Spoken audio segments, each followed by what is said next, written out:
Element theoretical chapter है, याद करने वाली चीजें ज्यादा हैं, अब कैलकुलेशंस थोड़ा सा कम है, कंपेरेटिवली कम है, थोड़ा बहुत तो आएगा।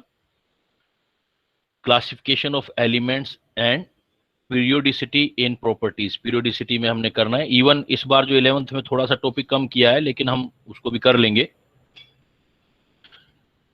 तो इसमें देखो, इसमें क्या है, स्टार्टिंग में तो हिस्ट्री है कि भाई सबसे पहले एलिमेंट की स्टडी करने के लिए, सिंपल स्टडी करने के लिए कैसे अरेंज किया था।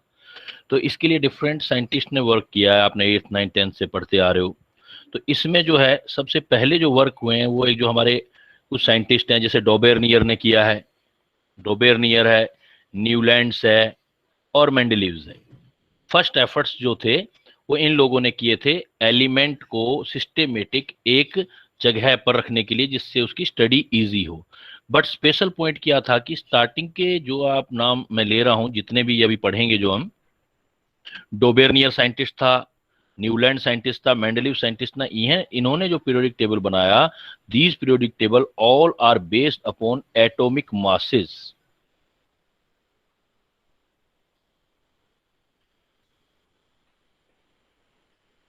ध्यान रखना है, एटॉमिक मासेस, इन्होंने एटॉमिक मास के बेस पर एलिमेंट को इंक्रीजिंग ऑर्डर में अरेंज किया था स्टार्टिंग में। जिसमें अगर हम थोड़ा सा देखें स्टार्टिंग में, तो आप स्टार्टिंग वाला अगर कुछ देखोगे तो देखो इसके अंदर सबसे पहले डोबेरनियर ने क्या वर्क किया। डोबेरनियर साइंटिस्ट था, इसने क्या किया, जितने भी जो एलिमेंट उस टाइम पे जितने थे, उन एलिमेंट को 3 के सेट में, 3 एलिमेंट के सेट में अरेंज किया। जैसे लिथियम, सोडियम, पोटेशियम, इन तीनों को एक ग्रुप बनाया।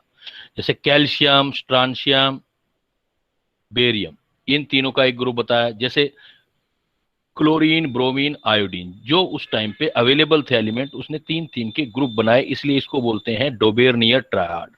उन्होंने क्या किया, इन तीनों को जो सिमिलर प्रॉपर्टी के थे, एटॉमिक वेट के इंक्रीजिंग ऑर्डर में अरेंज किया। लिथियम, सोडियम, पोटेशियम को, कैल्शियम, स्ट्रांशियम, बेरियम को, और क्लोरीन, ब्रोमीन और आयोडीन, इनको अरेंज करके ग्रुप बनाए। तो इसको उस टाइम बोला गया डोबेरनियर ट्रायड्स। इसकी स्पेशलिटी क्या थी कि इसमें एलिमेंट को एटॉमिक नंबर के बेस पे रखा गया था, और उसने बोला था कि इनकी प्रॉपर्टी में ही ऐसा ही चेंज आएगा। कैसा चेंज आएगा, इनकी प्रॉपर्टी भी ऐसे ही थोड़ी थोड़ी चेंज होगी, और मिडल वाले की प्रॉपर्टी दोनों का एवरेज आएगी, चाहे फिर वो एटॉमिक मास हो। जैसे उसने क्या बोला कि atomic weight of the middle element was the arithmetic mean of the other 2 element. जैसे मैं एक एग्जांपल आपसे बताता हूं, सपोज हम एग्जांपल लेते हैं, देखो सपोज हमारे पास लिथियम का एग्जांपल है, सोडियम का एग्जांपल है, पोटेशियम का एग्जांपल है।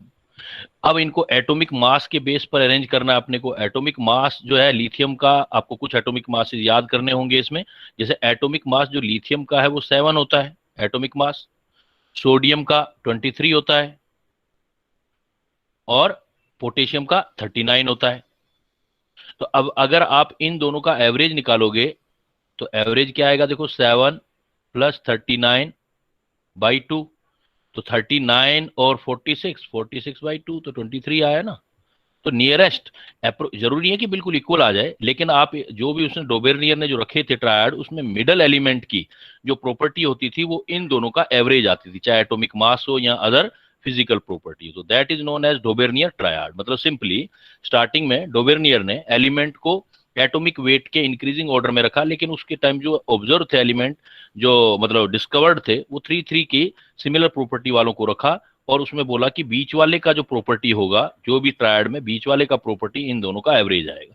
ऐसे आप कैल्शियम, स्ट्रांशियम, बेरियम में भी देख सकते हो, ऐसे आप क्लोरीन, ब्रोमीन, आयोडीन में देख सकते हो। जैसे क्लोरीन, ब्रोमीन, आयोडीन भी एक इंपॉर्टेंट एग्जांपल है। तो ये भी देखो, क्लोरीन, ब्रोमीन, आयोडीन, तो इनके एटॉमिक मैसेज भी आपको जनरली याद होने चाहिए कि ये भी आपने, जैसे क्लोरीन का 35.5 किया आपने, ब्रोमीन का 80 होता है, और इसका होता है 127 आयोडीन का। तो इन दोनों का एवरेज निकालो, देखो आप, ये 127 है, ये 35 है, तो 127 में 35.5 ऐड करोगे तो अप्रोक्स निकालोगे तो 80 के आसपास आंसर आपका आ जाएगा। तो बीच वाले का हमेशा एटॉमिक वेट, और ये एलिमेंट है अभी, अब Cl2 Br2 नहीं लेना, क्लोरीन एलिमेंट लेना है, ब्रोमीन एलिमेंट लेना, आयोडीन एलिमेंट लेना है।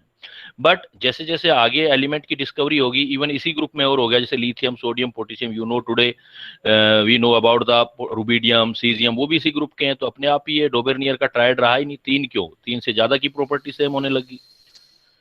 तो बेटा फिर नेक्स्ट एफर्ट जो किया दूसरा साइंटिस्ट था जिसका नाम था Newland, Newlands law of octave, Newland law of octave. उसने क्या बोला, कहता है अगर ज्यादा एलिमेंट हो गए हैं तो अब एक काम करो, आप एलिमेंट को उसी ऑर्डर में, एटॉमिक वेट के ऑर्डर में ही अरेंज करो, क्योंकि एटॉमिक वेट ही बेस था, increasing order of atomic weight, उसी के ऊपर अरेंज करो। तो आप देखोगे कि जब आप अरेंज करोगे, जो इवन एट्थ एलिमेंट जो भी आएगा वो बिल्कुल उसकी प्रॉपर्टी वैसी होगी जैसे फर्स्ट वन की होगी। और ऐसा बिल्कुल कहाँ होता है, वो कहता है ऐसा म्यूजिकल नोट्स में होता है, म्यूजिकल नोट्स में ईच एट्थ, जैसे सुर होते हैं हमारे, जो एट्थ जो सुर होता है सा रे गा मा पा दा नी सा, वापिस जो है सा आ जाता है। तो एट्थ एलिमेंट का जो म्यूजिकल जैसे नोट्स में होता है, एट्थ की प्रॉपर्टी बिल्कुल पहले जैसी है, वैसे ही आप अरेंज करोगे तो ये आपको सिमिलरिटी दिखाई देंगी। जैसे उस टाइम जो उसने डिस्कवर थे उन पर वर्क किया और ये ठीक भी निकला कुछ एलिमेंट तक।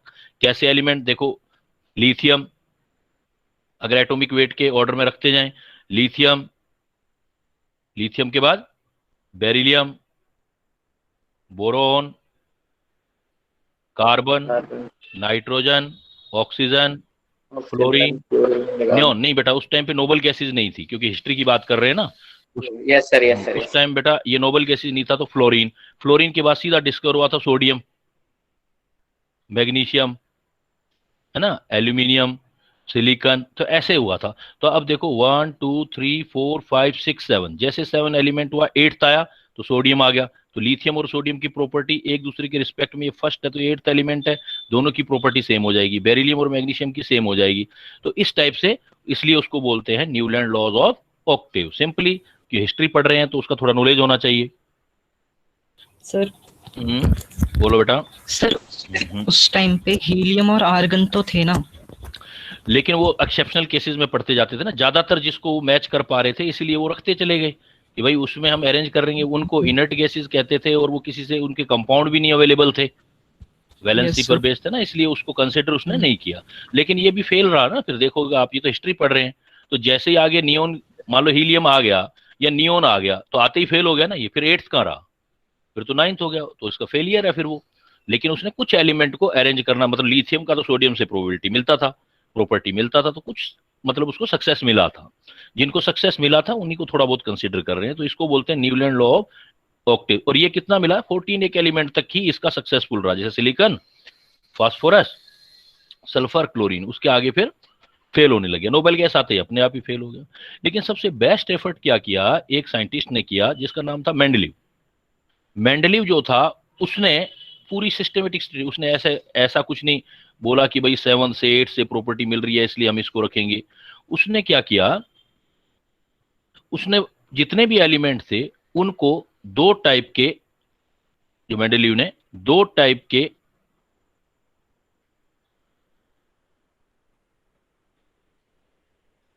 ऐसे बॉक्स बनाए। उसने बोला एक ये होराइजेंटल होते हैं इस टाइप से, होराइजेंटल, होराइजेंटल, और एक ऐसे वर्टिकल कॉलम।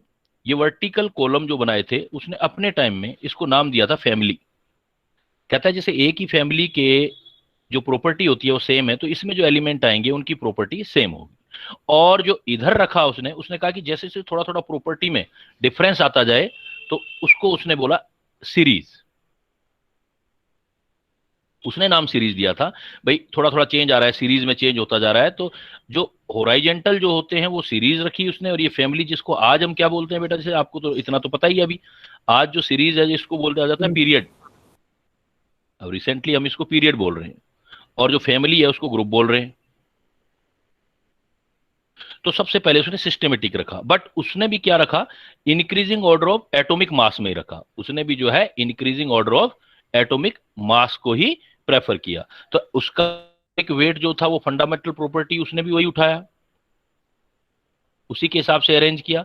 और उसने एक रूल बनाया, कहता है कि देखो आप, जो इन्होंने बोला इसी बात को इसने बोला, कहता है कि आप जब एटॉमिक वेट में सीक्वेंस वाइज इंक्रीजिंग ऑर्डर में रखते हैं तो थोड़ा थोड़ा प्रॉपर्टी में चेंज आता जाता है, और कुछ टाइम के बाद ऐसा एटॉमिक वेट आएगा कि जिसकी प्रॉपर्टी पहले वाले से मिलती जुलती होगी। तो इसको हम बोलते हैं, इसको हम, ये पूछा भी जाता है बेटा, मेंडेलिक पीरियोडिक लॉ।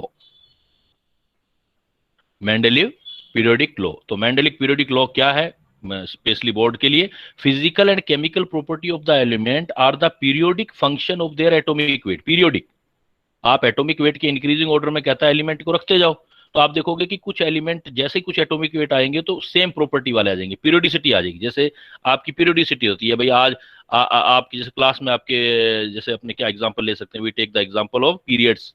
भाई आज हमारा पहला इंग्लिश का है पीरियड, फिर चलते गए इंग्लिश हिंदी सारे होते गए, फिर नेक्स्ट डे फिर वापस पहला इंग्लिश का आ जाएगा। तो पीरियोडिसिटी है, इस चीज को पीरियोडिसिटी बोला जाता है। तो उसने रूल लिखा, उसका कहने का मतलब सिंपल सा था कि आप जितने भी एलिमेंट हैं उनको आप एटॉमिक वेट के इंक्रीजिंग ऑर्डर में रखते जाओ, तो आप देखोगे कि रिपीटिंग एटॉमिक वेट में सिमिलर प्रॉपर्टी आ जाएगी। So that is known as Mendelic periodic law. What is the statement? Physical and chemical property of the elements are the periodic function of their atomic weights. उसको scientific way में उसने ऐसे बोला कि इसको आप जो बोलोगे वो एटॉमिक वेट बोलोगे। तो उसका जो था वो काफी सक्सेसफुल रहा उसका, जो ये मेंडलीव का पीरियोडिक टेबल था। बट फिर भी उसमें कुछ जो है वो फेलियर्स रहे थे।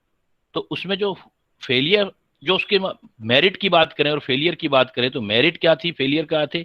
मेरिट तो उसने सिस्टमेटिक स्टडी बना दी थी, जैसे पीरियड कर दिया था और फैमिली कर दी थी। दूसरी मेरिट सिस्टमेटिक स्टडी हो गया। दूसरा मेरिट आप इसका क्या बोल सकते हो, प्रॉफिट क्या बोल सकते हो इसका। दूसरा प्रॉफिट क्या कह दिया कि उसने उस टाइम पे जैसे ये था, जैसे आपका जो है सिलिकन है, तो सिलिकन के आगे वाला एलिमेंट अभी डिस्कवर नहीं हुआ था, सिलिकन के एल्यूमिनियम के आगे वाला अभी डिस्कवर नहीं हुआ था, लेकिन यहां वाला डिस्कवर हो गया था, नाइट्रोजन फास्फोरस आगे वाले, यहां आर्सेनिक डिस्कवर हो गए। तो उसने कहा कि कोई ना कोई एलिमेंट ऐसा जरूर आएगा कि जिसकी मुझे ऐसा लग रहा है कि इतने एटॉमिक वेट वाला होना चाहिए और उसकी ऐसी प्रॉपर्टी होनी चाहिए।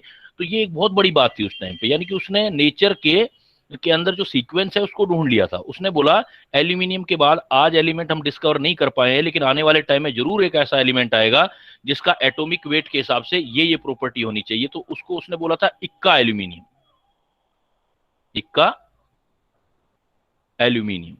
इक्का मतलब वो बिकॉज रशियन था, तो एल्यूमिनियम के आगे कोई आएगा। आज हमें पता है कि वो क्या एल्यूमिनियम क्या आया, डिस्कवर हो गया वो बाद में, बोरोन एल्यूमिनियम वो निकला गैलियम, इक्का एल्यूमिनियम जो निकला वो गैलियम निकला। ऐसे ही इक्का सिलिकॉन, उसने बोला कि आने वाले टाइम में। तो जो ये प्रिडिक्शन जो था न्यू एलिमेंट का कि भाई मैं ये सीक्वेंस कर रहा हूँ एटॉमिक वेट के हिसाब से करते जा रहा हूँ, तो एटॉमिक वेट जो इतना है तो ये वाली प्रॉपर्टी होनी चाहिए थी, लेकिन ऐसा एलिमेंट अभी ऑब्जर्व डिस्कवर नहीं है। इट मीन्स ये आगे कभी ना कभी डिस्कवर है, नेचर में है तो जरूर, लेकिन हम डिस्कवर नहीं कर पाए क्योंकि मिसिंग तो नहीं हो सकता नेचर। तो इक्का एल्यूमिनियम और इक्का सिलिकॉन, जिसको आज हम जर्मेनियम बोलते हैं, जीई, ध्यान रखना, गैलियम GA और इक्का सिलिकॉन जर्मेनियम। तो ये जो डिस्कवरी थी, ये जो प्रेडिक्शन था, ये बहुत बड़ी बात थी।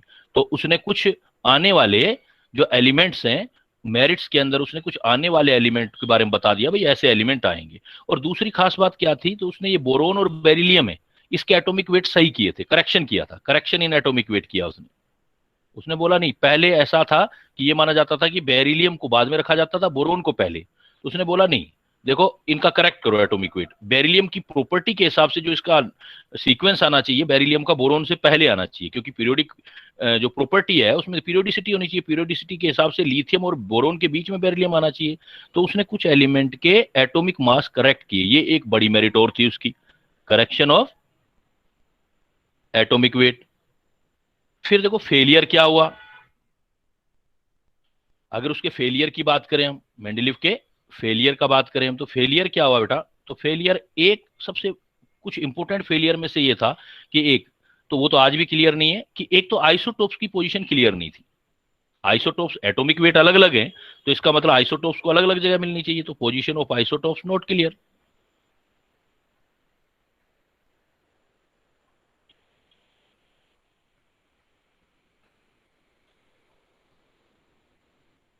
कहां पर क्लियर नहीं, इन पीरियोडिक टेबल।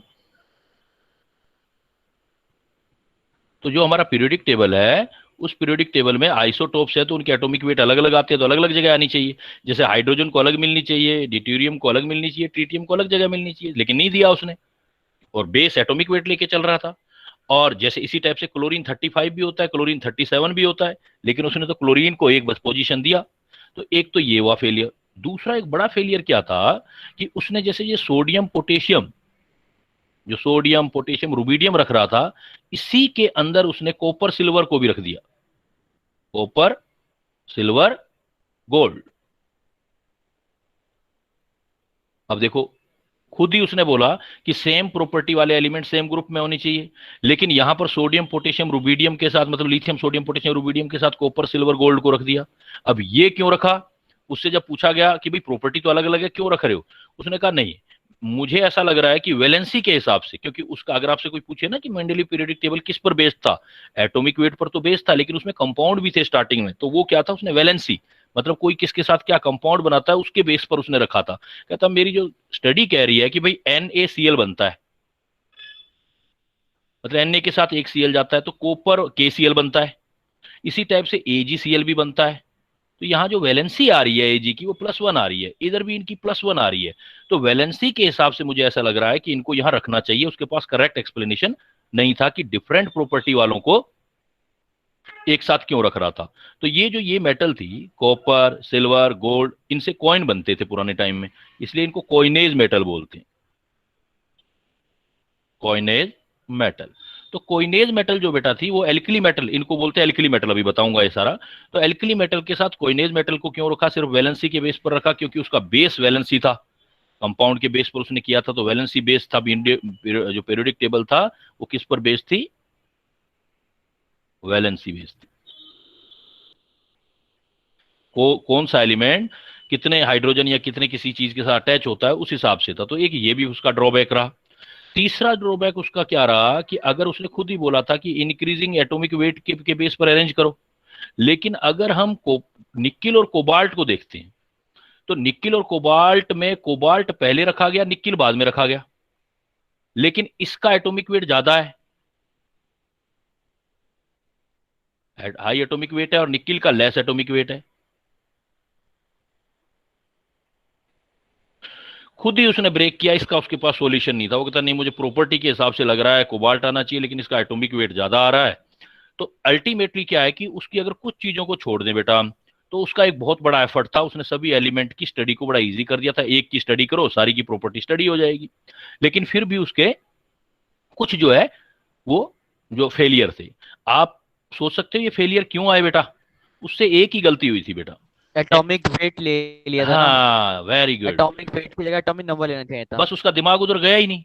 वो क्या चला कि पिछले साइंटिस्टों ने काम एटॉमिक वेट पर बेस किया, वो उसी के बेस पर सब कुछ सोच रहा था। अगर थोड़ा सा उसका दिमाग एटॉमिक नंबर की साइड पे चल जाता तो फिर उसका ये अपने आप ही फेलियर हट जाते। फेलियर तो एक्चुअली उसके थे ही नहीं, वो तो एटॉमिक वेट के बेस पर ले रहा था, इसलिए सब आ रहे थे। अगर हम एटॉमिक नंबर के हिसाब से देखेंगे तो ये फेलियर भी हट जाएगा। सर एक मिनट, सेकंड वाला फेलियर बता देना, मैं बीच में ना एन डिस्कनेक्ट हो गया था। NaCl, जैसे सेकंड वाला फेलियर ये था कि बेटा जो कोइनेज मेटल है, कॉपर सिल्वर गोल्ड, उसको उसने सोडियम पोटेशियम रुबिडियम के साथ रख दिया था मेंडलीव ने।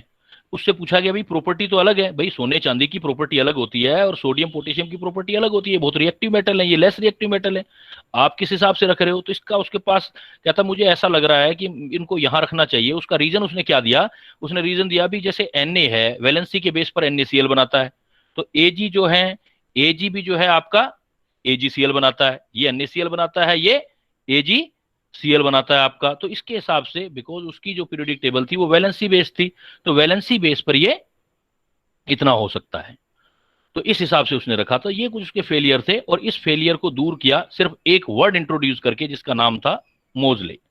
मोजले ने, जिसको बोलते हैं मोजले मॉडर्न पीरियोडिक लॉ, उसने थोड़ा सा चेंज कर दिया, बस इस रूल को चेंज कर दिया।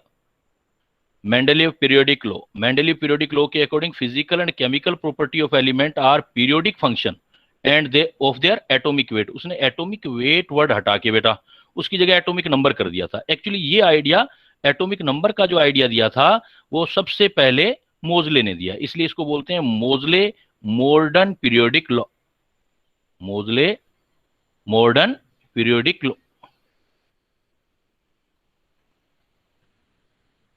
उसका ये कैसे आया उसके दिमाग में, और उसने एटॉमिक नंबर बेस कैसे किया, उसने क्या किया कि एक प्रैक्टिकल किया, 20th सेंचुरी में एक प्रैक्टिकल किया। उस प्रैक्टिकल में क्या किया उसने, जो कैथोड रेज होती हैं उसको मेटल के ऊपर डाला, जैसे ये मेटल है,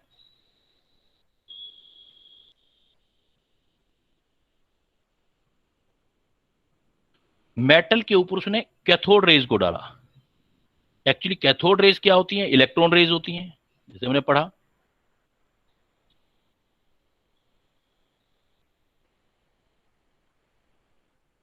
कैथोड रेज,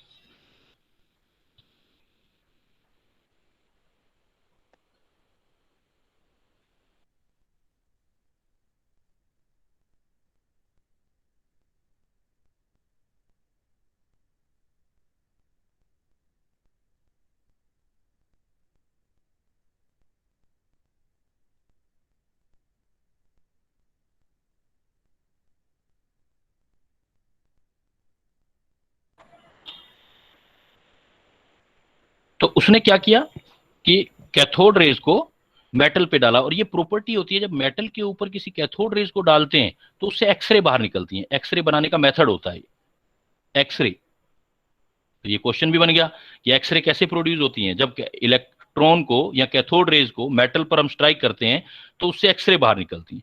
तो वो क्या करता जा रहा था? मेटल को चेंज करता जा रहा था। वो भी इन्हीं के हिसाब से चल रहा था, वो एटॉमिक वेट को लेके चल रहा था। वो सोच रहा था कि एटॉमिक वेट चेंज करूंगा, और एक्सरे की फ्रीक्वेंसी नोट कर रहा था वो न्यू। तो इसमें और इसमें रिलेशन आना चाहिए। तो उसको अमेजिंग लगा कि मेटल चेंज करने पर इसका रिलेशन, जो इसकी प्रॉपर्टी का रिलेशन है एक्सरे का, इसकी प्रॉपर्टी का रिलेशन एटॉमिक मास से नहीं आ रहा है। मतलब प्रोटॉन और न्यूट्रॉन के सम से रिलेशन नहीं आ रहा है इसका। और इसकी बजाय उसने ऑब्जर्व किया, अपने प्रैक्टिकल रिजल्ट को ध्यान से देखा, तो उसने देखा कि ये तो प्रोटॉन पे डिपेंड कर रहा है, नंबर ऑफ प्रोटॉन पे। और प्रोटॉन ही जो होते हैं वो एटॉमिक नंबर होते हैं, उसी को हम एटॉमिक नंबर बोलते हैं। तो यही किया उसने। और उसने क्या किया, जैसे ही इस प्रॉपर्टी को स्टडी किया, कैथोड रेज को मेटल के ऊपर डाला, एक्सरे निकाला, एक्सरे की फ्रीक्वेंसी को स्टडी किया, तो एक्सरे की फ्रीक्वेंसी का अंडर रूट लिया, तो उसने ग्राफ खींचा, plot of under root of frequency of X-ray emitted against atomic number. तो उसने देखा एक स्ट्रेट लाइन आ रही है, मतलब डायरेक्ट रिलेशन आ रहा है। नोट द, ये रिलेशन किसके साथ नहीं आया उसका? Note the plot of under root frequency atomic में, एटॉमिक मास के साथ नहीं आया, जेड के साथ आया। जेड का मतलब नंबर ऑफ प्रोटॉन के साथ आया। यहीं से उसका दिमाग में बात क्लियर होगी कि भाई उससे गलती हो गई थी सिर्फ, बाकी तो अदरवाइज उसका वर्क जो था वो काफी ग्रेट वर्क था। उसको क्या बोलना चाहिए था कि, ये बोलना चाहिए था कि भाई जो प्रॉपर्टी डिपेंड करती है, जो चेंज आ रहा है वो नंबर ऑफ प्रोटॉन पे डिपेंड करेगा। किसी का प्रोटॉन चेंज होते ही एटम चेंज हो जाएगा, एलिमेंट चेंज हो जाएगा। और इसी को उसने मॉडर्न पीरियोडिक लॉ बोला कि भाई उसी लॉ को मॉडर्न कर दो, बस आप एटॉमिक में मास हटा के एटॉमिक नंबर लिख दो। तो उसमें ये बोला गया था, physical and chemical property of element are periodic function of their atomic number. Physical and chemical property of the element are periodic function of their atomic number. इसलिए कभी एग्जाम में आ जाए कि एटॉमिक नंबर की डिस्कवरी किसने की, तो आप बोलेंगे मोजले।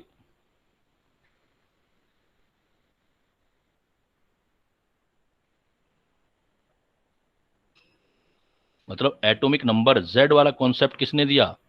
देन आप बोलेंगे मोजले। और रूल हटा दिया गया, तो ये कई सारी प्रॉब्लम अपने आप ही हट गई। अब जो हम एलिमेंट को मॉडर्न पीरियोडिक लॉ और जो है मेंडलीव पीरियोडिक टेबल, तो हम जो मॉडर्न पीरियोडिक लॉ लगा के मेंडलीव की पीरियोडिक टेबल बनाई, तो एटॉमिक नंबर के हिसाब से काफी सारी प्रॉब्लम सही होगी। अब हम क्या करते हैं, जो आज हम रिसेंटली पढ़ते हैं, इसमें हम पढ़ते हैं property of elements are periodic function of their atomic number, Moseley के कंसेप्ट पर बेस करते हैं।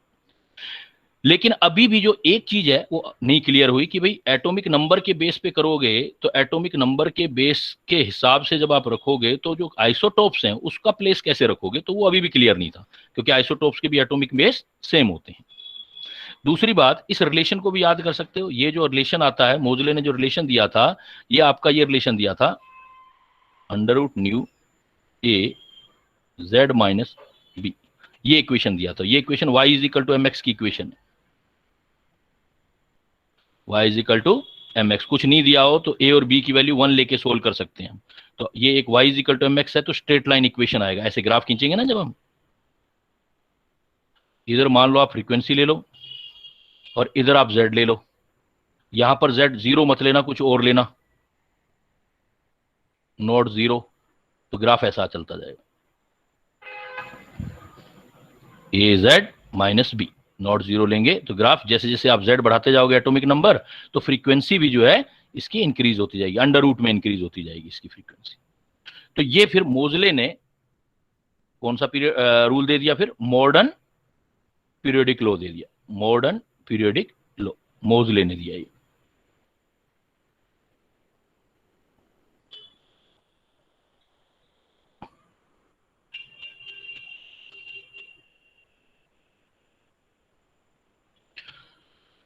तो हम जो रिसेंट वर्क लेते हैं वो किस पर बेस्ड है, मोजले पर। अब इसमें क्या है, अब इसमें एटॉमिक नंबर कंसीडर करोगे तो कई मेंडलीव टेबल में जो होंगी जो चीजें वो क्लियर हो जाएंगी। पोजीशन ऑफ हाइड्रोजन, जैसे हाइड्रोजन जो है पोजीशन जो आइसोटॉप्स है वो तो खैर अभी भी प्रॉब्लम रहेगा ही रहेगा, तो पोजीशन ऑफ हाइड्रोजन ये आ जाएगा हमारे पास। तो ये सारी चीजें अब हम इधर देखेंगे, मैं पीरियोडिक टेबल में पूरे में आपको बताऊंगा कि आप कैसे कैसे हम करेंगे।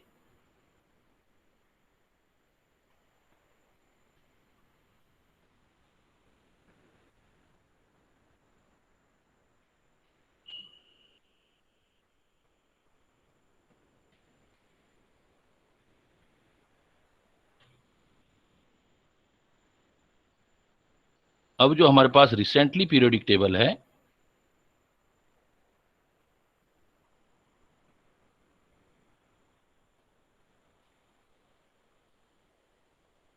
ये वाला, अब ये याद करना है अपने को पीरियोडिक टेबल।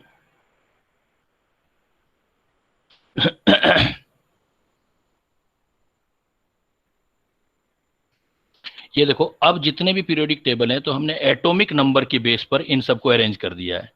और अब जो हमने ये वर्टिकल कॉलम किए थे, ये टोटल हमने जो है 18 कर दिए। देखो 1 2 3 4 5 6 7 8 9 10 11 12 13 14 15 16 17 18।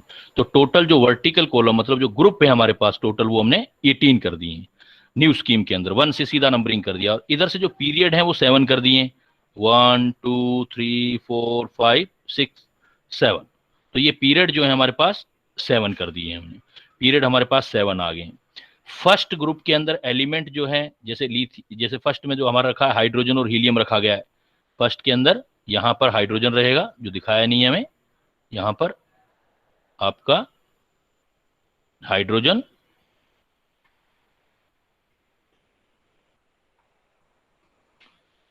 यहां हाइड्रोजन रहेगा और इधर हीलियम है ही। फिर उसके बाद लिथियम बेरिलियम बोरोन नाइट्रोजन तक आ जाओगे। ऐसे करके हमारे पास ये ग्रुप रखे हैं। यहाँ बात क्या ध्यान देनी है आपको, ये जो हमारा नंबरिंग है अभी रिसेंट वाला इसी को अडॉप्ट किया है, लेकिन जो पुरानी वाली नंबरिंग है उसके अकॉर्डिंग देखो आप, उसके अकॉर्डिंग हमने क्या रखा है इधर, इसको फर्स्ट वाले ग्रुप को 1A यानी कि पहली जो ओल्ड स्कीम थी उसमें एक्चुअली रोमन लैंग्वेज में डिवाइड किया गया था, 1A से लेके 7A तक, फिर 3rd B से लेके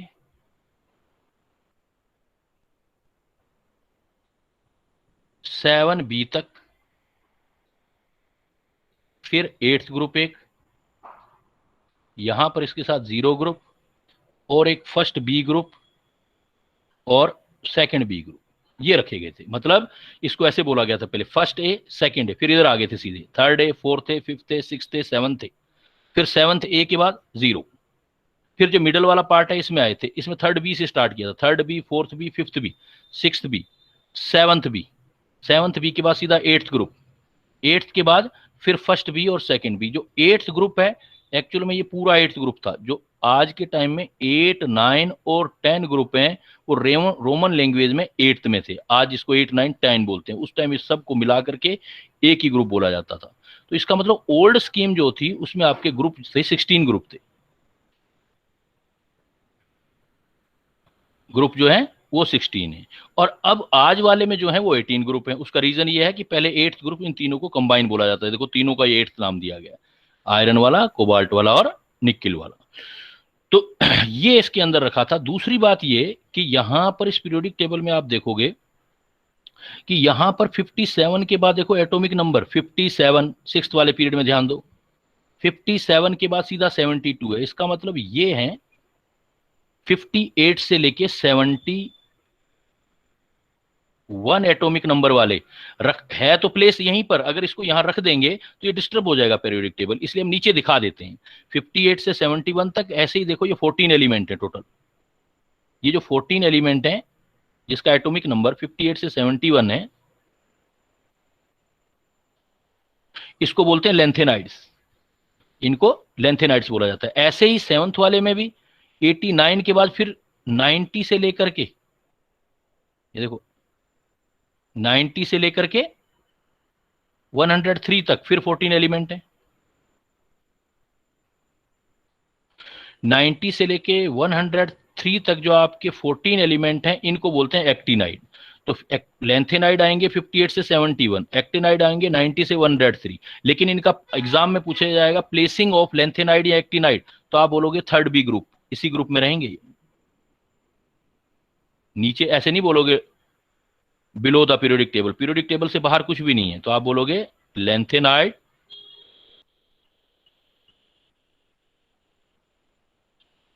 and actinoid are in third B group या थर्ड ग्रुप। आज के हिसाब से देखें तो थर्ड ग्रुप, तो इनकी पोजीशन थर्ड ग्रुप ही रहेगी। पीरियड अलग अलग हो जाएंगे, लेंथेनाइड का 6th पीरियड हो जाएगा और एक्टिनाइड का 7th पीरियड हो जाएगा।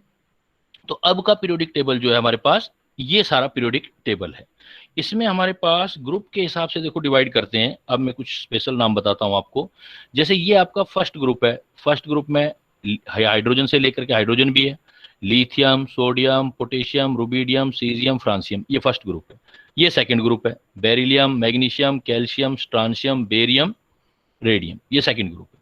फर्स्ट और सेकंड वाले ग्रुप जो हैं, फर्स्ट और सेकंड वाले ग्रुप, और इधर आ जाओ थर्ड 13, या अब थर्ड ए, पुरानी लैंग्वेज के अकॉर्डिंग थर्ड ए बोलेंगे, वैसे 13, 14, 15, 16, 17, इनको इधर से आप हाइड्रोजन छोड़ देना, इधर से आप 0 ग्रुप छोड़ देना, 18 ग्रुप छोड़ देना। इन बाकी एलिमेंट को हम रिप्रेजेंटेटिव एलिमेंट बोलते हैं।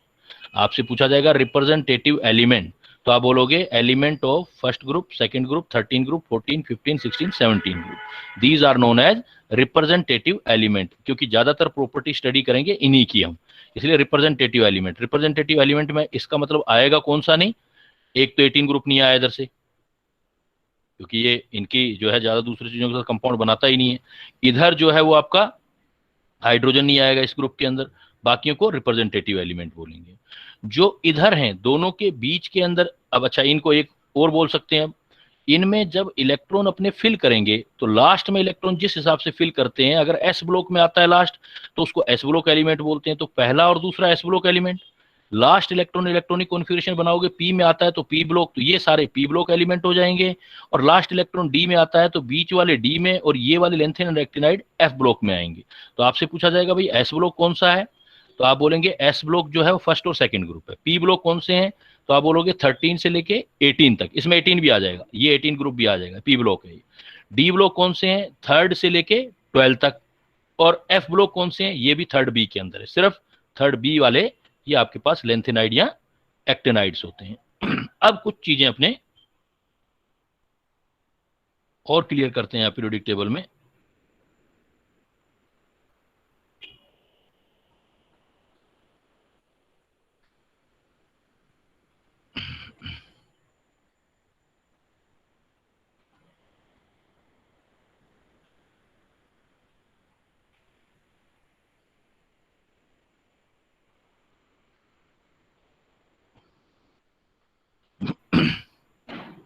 तो अब देखो जो हमारे पास मॉडर्न पीरियोडिक टेबल है, जो अब पीरियोडिक टेबल हम कर रहे हैं, अभी मैं आपको ट्राई भी करूंगा इन सब एलिमेंट के नाम याद कराने की, कुछ ट्रिक्स से याद करेंगे। देखो मॉडर्न पीरियोडिक टेबल है, मॉडर्न पीरियोडिक टेबल जो आज की है उसको हम long form of periodic table बोलते हैं, या बोहर टेबल भी बोलते हैं इसको। इसमें एलिमेंट को एटॉमिक नंबर के बेसिस पर अरेंज किया गया, अभी बात पढ़ी आपने। और इसमें टोटल 4 ब्लॉक हैं, जैसे मैंने बताया एस ब्लॉक के एलिमेंट, पी के, डी के एंड एफ के। 18 ग्रुप जो है नंबर 1 से लेके 18 एंड 7 पीरियड है, 1 to 7 पीरियड। अब आता है पॉइंट ब्लॉक। अभी मैंने आपको बोला पीरियोडिक टेबल जो है divided into 4 main block, SPDF depending upon the sub shell in which the valence electron enter. अगर आप किसी का इलेक्ट्रॉनिक कॉन्फ़िगरेशन लिखते हो और इलेक्ट्रॉनिक कॉन्फ़िगरेशन लिखते time last electron S block में आता है, S सब सेल में आता है, इट मीन S ब्लॉक। जैसे मान लो मैं कह दूं आपके पास, मेरे पास है सोडियम। अब सोडियम का एटॉमिक नंबर लिखते हैं बेटा, तो सोडियम का एटॉमिक नंबर लिखोगे तो 11 है ना। कैसे लिखोगे? 1s2 2s2 2p6 3s1। Last ये वैलेंस इलेक्ट्रॉन हो गया। लास्ट इलेक्ट्रॉन कहां चला गया? आप तो लास्ट इलेक्ट्रॉन देखना, वैलेंस मत पढ़ना। इसकी वैलेंस की बजाय, वैलेंस इलेक्ट्रॉन की बजाय आप कहना लास्ट इलेक्ट्रॉन, वैलेंस इलेक्ट्रॉन की बजाय आप लास्ट करना, ज्यादा बेटर वर्ड होगा, लास्ट इलेक्ट्रॉन। जब आप इलेक्ट्रॉन फिल करोगे तो लास्ट इलेक्ट्रॉन देखो ये जा रहा है एस में, इसका मतलब सोडियम हो गया एस ब्लॉक एलिमेंट। इसलिए हम कहते हैं कि एस ब्लॉक एलिमेंट में कौन सा ग्रुप आएगा? जो फर्स्ट और सेकंड ग्रुप है, elements of group first and second S block में आएंगे। अगर मैं मान लो मैं आपको बोल दूं कि मुझे करना है सपोज क्लोरीन के बारे में, एटॉमिक नंबर लिख दिया क्लोरीन का बेटा, तो क्लोरीन का एटॉमिक नंबर होता है 17। अगर क्लोरीन का एटॉमिक नंबर 17 है तो इलेक्ट्रॉनिक कॉन्फ़िगरेशन लिखेंगे तो क्या लिखा जाएगा बेटा? 1s2 2s2 2p6 3s2 3p5। Last electron किस में आया? पी में, इसलिए हम इसको क्लोरीन को P क्या में। बोलेंगे? पी ब्लॉक एलिमेंट बोल देंगे। P block element. तो पी ब्लॉक एलिमेंट कौन कौन से ग्रुप में आएंगे? आप देखो 13 से लेके, अगर आप 18 में करोगे तो ये सारे आपके पी ब्लॉक एलिमेंट आ जाएंगे। 13 से लेके 18 तक पी ब्लॉक एलिमेंट। सपोज मैं आपको एग्जांपल ले लेता हूं आयरन का। अब मैंने आयरन का एग्जांपल ले लिया। अब आयरन का एग्जांपल लिया,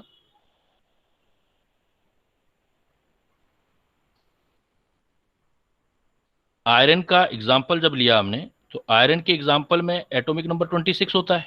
अब जरा इलेक्ट्रॉनिक कॉन्फ़िगरेशन लिखो, लास्ट चैप्टर पढ़ा हमने एटॉमिक स्ट्रक्चर वाला। 1s2 2s2 2p6 3s2 3p6, 3d से पहले 4s में इलेक्ट्रॉन फिल करोगे, 4s2, फिर 3d में 6 आएंगे। देखो इसीलिए मैंने वैलेंस इलेक्ट्रॉन हटा के लास्ट इलेक्ट्रॉन कर दिया था। तो लास्ट इलेक्ट्रॉन कहां गया? यहां देखो डी ऑर्बिटल में। अगर लास्ट इलेक्ट्रॉन आपका डी ऑर्बिटल में गया है तो इसका मतलब आयरन जो होगा वो आपका डी ब्लॉक एलिमेंट होगा। तो आप इलेक्ट्रॉनिक कॉन्फ़िगरेशन बना के देखेंगे, जिस ब्लॉक में लास्ट इलेक्ट्रॉन जाएगा उसका ब्लॉक हो जाएगा। तो इसका मतलब एलिमेंट ऑफ ग्रुप यहां से लेके 3 4 5 6 7 8 9 10 11 12 ये सारे मिडल वाले आएंगे, ये सारे आपके डी ब्लॉक हो जाएंगे, ये सारे D block element. Last electron अगर एफ में जाएगा, एफ का एग्जांपल हमेशा आपके lanthanides and actinides, lanthanide and actinides. Lanthanide and actinides जब भी होंगे तो वो आपका थर्ड ग्रुप ही होगा, और कोई ग्रुप होगा ही नहीं, तो ग्रुप नंबर थर्ड होगा। बस लेंथेनाइड होंगे क्योंकि इनका एटॉमिक नंबर कहां से कहां बताया था मैंने। अभी देखो ये इंपॉर्टेंट चीजें, ये एटॉमिक नंबर याद करना है आपको। Lanthanide 58 to 71 58 to 71। और आता क्या क्या है इसके अंदर? सीरियम से ल्यूटीशियम तक, सीलू से याद रखना, सीलू, सीरियम से, धीरे धीरे सारे नाम भी याद कराऊंगा। सीलू, सीरियम से ल्यूटीशियम, सीरियम से ल्यूटीशियम 58 से 71। और एक्टिनाइड जो होंगे वो 90 से 103 होंगे। अगर एटॉमिक नंबर आपका 90 से 103 तक आता है, इसको थालोर से याद करोगे, थोरियम से लोरेंसियम तक 90 से 103, इनमें से कोई भी एटॉमिक नंबर आ जाए तो आपका थर्ड ग्रुप है, और ये आपके हमेशा एफ ब्लॉक होंगे, क्योंकि लास्ट इलेक्ट्रॉन एंटर करोगे तो आपका एफ ब्लॉक में आएगा। तो इसमें इलेक्ट्रॉन हमेशा आपके एफ ब्लॉक एलिमेंट यूज करोगे आप। अब इस पर थोड़ा सा क्वेश्चनिंग की बात करते हैं बेटा। देखो क्वेश्चनिंग कैसे आती है।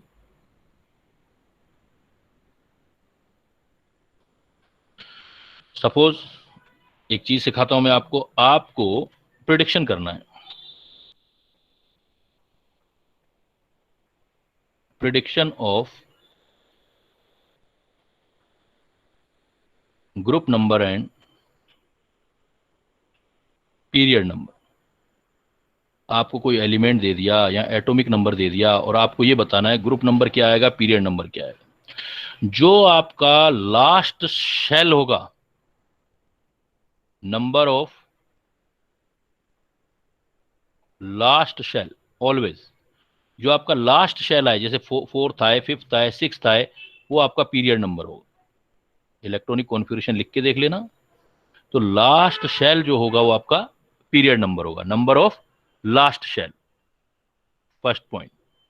सेकंड पॉइंट आपका क्या है कि जो आपका, अगर पता कर लेना इलेक्ट्रॉन फील करके एस ब्लॉक है, तो ग्रुप नंबर कैसे निकालेंगे? देखो ग्रुप नंबर, ग्रुप बेटा अलग अलग ब्लॉक के लिए अलग अलग आएगा, ग्रुप नंबर निकालना होगा तो ग्रुप नंबर हम कैसे निकालेंगे? सपोज हमें एस ब्लॉक निकालना है, तो एस ब्लॉक में हो जाएगा नंबर ऑफ वैलेंस इलेक्ट्रॉन, जो आपको बाहर जितने नंबर ऑफ वैलेंस इलेक्ट्रॉन, जितने वैलेंस सेल में इलेक्ट्रॉन दिखाई दे रहे हैं, वो उसका ग्रुप एस ब्लॉक है, तो उसका ग्रुप नंबर आ जाएगा। जैसे एग्जांपल आप कह रहे हो कि सपोज आपको मैग्नीशियम है, मैग्नीशियम का ग्रुप नंबर निकालना है। आप पहले इलेक्ट्रॉनिक कॉन्फ़िगरेशन लिखो, एटॉमिक नंबर याद होना चाहिए, 12 है, 1s2, 2s2, 2p6, 10 हो गया, 2 2 4 और 6 10। इसके बाद 3s 12, लास्ट इलेक्ट्रॉन किसके अंदर गया? s में, तो कौन सा ब्लॉक एलिमेंट हुआ? ये s ब्लॉक हुआ ना। अब s ब्लॉक में लास्ट शेल कौन सा है? ये थर्ड वाला। इसमें वैलेंस इलेक्ट्रॉन देखो कितने हैं, लास्ट वाले शेल में ये इलेक्ट्रॉन 2 रहे, तो वैलेंस इलेक्ट्रॉन 2 है, तो ग्रुप नंबर 2 आ गया। तो आप पहले ये पता कर लो ब्लॉक कौन सा है। अगर आपके पास s ब्लॉक है एलिमेंट, तो जितने वैलेंस इलेक्ट्रॉन होंगे, वैलेंस सेल में इलेक्ट्रॉन होंगे, वही उसका ग्रुप नंबर आएगा। अगर आपके पास p ब्लॉक एलिमेंट निकल आया, सपोज आपने इलेक्ट्रॉनिक कॉन्फ़िगरेशन किया और अपने पास p ब्लॉक निकल आया, suppose p block element, p block है, तो p ब्लॉक में क्या करोगे कि आप 10 plus number of valence electron कर देना। जितने आपके पास वैलेंस इलेक्ट्रॉन हो उसमें 10 ऐड कर देना, आपका ग्रुप आ जाएगा, ग्रुप नंबर आ जाएगा p ब्लॉक में। s ब्लॉक में तो simply number of valence electron देखना है, p ब्लॉक में 10 plus number of valence electron. जैसे एग्जांपल मैंने आपको कह दिया मेरे पास एटॉमिक नंबर सपोज 31 है, मुझे ये बताना है कौन सा एलिमेंट है और उसका ग्रुप नंबर क्या है। तो मैं इलेक्ट्रॉनिक कॉन्फ़िगरेशन करूंगा, तो ये फार्मूला था हमारे पास, 1s 2s 2p 3s 3p 3d 4s 4p, जो इलेक्ट्रॉनिक कॉन्फ़िगरेशन बनाना सीखा था, तो हम ऐसे बनाते थे, ओब्लिक काट लेते थे, फिर ऐसे इलेक्ट्रॉन फिल करते थे। अब देखो 31 एटॉमिक नंबर है, फिल करो 2, इसके बाद आओगे इसमें 2 4 6 10 12 18। अच्छा, आप यहाँ 3p या 3d में पहले नहीं जाओगे, पहले 4s में जाओगे। आप 3p से पहले 4s में आ गए, 4s में आ गए तो कितना हो गया? ये यहाँ तक कितना हुआ था? 18 टू 20, फिर यहाँ d में 10 तक आ गए, 30, वापिस आ जाओगे इसमें ऐसे 4p में 31। लास्ट इलेक्ट्रॉन देखो किस में गया है? p में, तो p में गया है, तो इसका मतलब ये p ब्लॉक हो गया।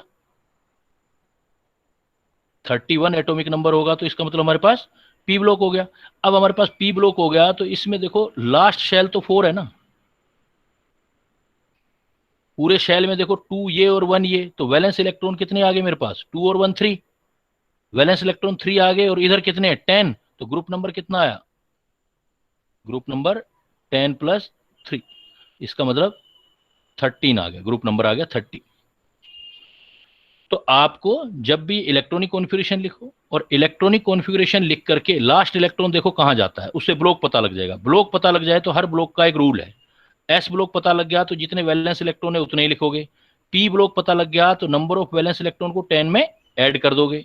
अगर डी ब्लॉक आ गया आपके पास, तो इसमें क्या करोगे? Number of D electron in penultimate shell. पिछली क्लास में पेनल्टी मेट का मतलब सिखाया था मैंने आपको, पेनल्टी मेट मतलब second last shell, plus valence electron. अगर आपको डी ब्लॉक पता लग जाए तो डी में कितने इलेक्ट्रॉन है वो ऐड कर देना, और वैलेंस इलेक्ट्रॉन के साथ ऐड कर देना। कैसे? जैसे सपोज मैंने दे दिया आपको एटॉमिक नंबर 26, मुझे पता करना है इसका ग्रुप कितना आ रहा है, तो मैं क्या करूंगा, इलेक्ट्रॉनिक कॉन्फ़िगरेशन फिल करूंगा पहले। तो we need to fill electronic configuration, तो we need to fill electronic configuration. तो इलेक्ट्रॉनिक कॉन्फ़िगरेशन करूंगा, 26 है तो क्या आएगा, 1s 2s 2p 3s 3p 3d 4s। Electronic configuration बनाया था हमने, 2 2 4 6, कितना हो गया बेटा, 10 12 18, 2 पहले यहां भरोगे ना, 18 और 2 20 और 6 इधर आ गए। तो आउटर मोस्ट शेल तो ये हो गया, इसमें तो 2 इलेक्ट्रॉन और अंदर वाले डी और लेने पड़ेंगे आपको। तो ग्रुप नंबर देखो कितना आ गया इसका, ग्रुप नंबर डी वाले इलेक्ट्रॉन 6 और बाहर वाले 2, तो 8 आ गया। ग्रुप निकाल लोगे इसे, 8 आ गया। और पीरियड जो लास्ट सेल आएगा वही पीरियड होंगे, किसी में पीरियड देखना है वो तो लास्ट, जैसे फोर्थ पीरियड है ये, इसमें भी देखोगे जो लास्ट सेल आया फोर्थ पीरियड है, जो लास्ट होगा वो आ जाएगा। और अगर एफ ब्लॉक है फिर तो सोचना ही नहीं है, अगर आपके पास एफ ब्लॉक आ जाए तो ऑलवेज, अगर एटॉमिक नंबर इतना है, लेंथेनाइड वाला कितना बताया था, 58 एटॉमिक नंबर से 71 तक, अगर इतना है तो हमेशा क्या होगा, ग्रुप थर्ड और पीरियड 6, वो तो फिक्स ही है। और अगर एटॉमिक नंबर आ जाए आपका इसके बीच 90 से लेके 103 के बीच, तो ये एफ ब्लॉक वाले हैं ये, तो ग्रुप नंबर तो 3 रहेगा लेकिन पीरियड 7th हो जाएगा, वो तो फिक्स है। जैसे मान लो मैं आपको एग्जांपल दे देता हूं, मैं आपको ये एग्जांपल देता हूं बेटा, मैं कहता हूं कि मुझे एटॉमिक वेट जो बताया गया है, जो एटॉमिक नंबर वो मुझे दिया गया है सपोज 100। अब बताओ ये कौन सा ग्रुप नंबर है, कौन सा पीरियड, बताओ जरा बेटा। Group number 3 period number 7। Very good, क्योंकि इसके बीच आएगा ना, नाइट कुछ देखने की जरूरत ही नहीं है, 90 और 103 के बीच में आएगा 100, तो ग्रुप नंबर 3 बिकॉज ये एक्टिनाइड हो गया, और पीरियड नंबर 7, सीधा बता दोगे आप। तो इस टाइप से आपको अगर एटॉमिक नंबर पता हो तो जरूरी नहीं है कि पीरियोडिक टेबल याद हो तभी आप, इलेक्ट्रॉनिक कॉन्फ़िगरेशन आपको बेस क्लियर है, इलेक्ट्रॉनिक कॉन्फ़िगरेशन बनाना आता है, तो आप ये कुछ रूल ध्यान रख करके और ये चीजें। हाँ सर इन सारे एलिमेंट को एक ही ग्रुप में क्यों रख रखा है, लैंथेनॉइड और एंटेनॉइड्स को, तो आएंगे एक्टिनॉइड्स को? ये उसी थर्ड के ही अंदर आएंगे ना, सबकी प्रॉपर्टी सेम होती है इनकी, यस सर। इसलिए इनको थर्ड में ही रखेंगे सभी को। ओके लेकिन सर, ठीक है। जगह डिस्टर्ब हो जाएगी, इसलिए हम क्या करते हैं, वहां नहीं दिखाते, हम नीचे से अलग दिखा देते हैं। ओके। क्लियर बेटा, यहां तक सभी का क्लियर? अब आप आओ, देखो आपने टोटल जो वर्टिकल कॉलम मतलब जो ग्रुप किए हैं वो 18 किए हैं, और इसमें से जो एलिमेंट ऑफ ग्रुप फर्स्ट है उसको बोलते हैं, अभी नाम याद करने, जो फर्स्ट ग्रुप है उसको एल्किली मेटल बोलते हैं, लेकिन हाइड्रोजन को छोड़ के एल्किली मेटल। जो ग्रुप सेकंड है उसको एल्केलाइन अर्थ मेटल बोलते हैं, ग्रुप सेकंड को एल्केलाइन अर्थ मेटल छोड़ के, इसमें भी जो है एक्सेप्शन है बेरिलियम, जनरली बोल देते क्योंकि जनरल नाम बता रहा है। इधर देखो element of group third, third नहीं बेटा, यहां थर्ड की जगह 13 करो, नाइट्रोजन वाला, नाइट्रोजन वाला कौन सा है देखो, नाइट्रोजन वाला 13 भी नहीं हुआ ना, ये कौन सा ग्रुप हुआ, 13 14 15। अगर हमारे पास 15 नंबर ग्रुप है, 15 नंबर ग्रुप को निकोजन बोलते हैं, पी साइलेंट रहता है बेटा, निकोजन।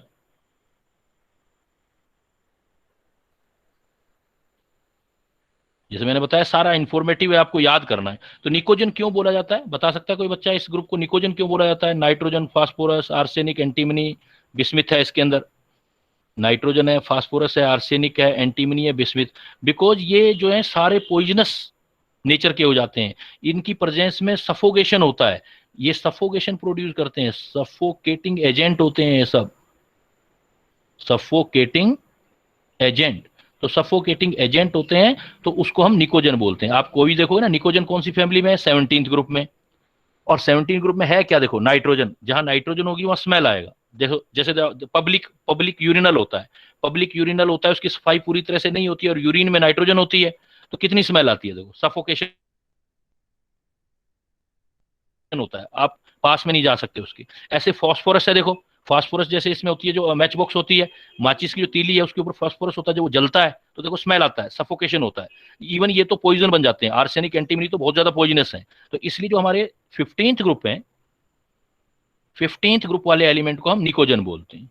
इसी टाइप से जो 16th ग्रुप है, ये स्पेशल किस किसके नाम है, 16th ग्रुप।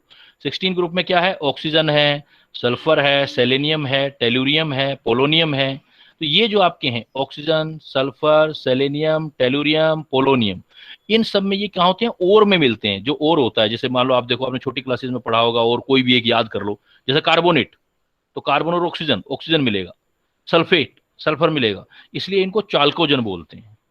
जो आपका 16th नंबर ग्रुप है, 16 नंबर ग्रुप को हम बोलेंगे चाल्कोजन। चाल्कोजन क्यों बोलते हैं, बिकॉज चाक फॉर्म करते हैं, और फॉर्म करते हैं, और फॉर्मिंग है।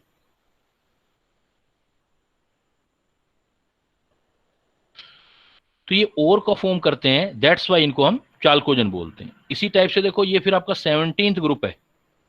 17th group, fluorine, chlorine, sir bromine, iodine. हाँ बोलो बेटा। सर चाल्क मतलब और होता है?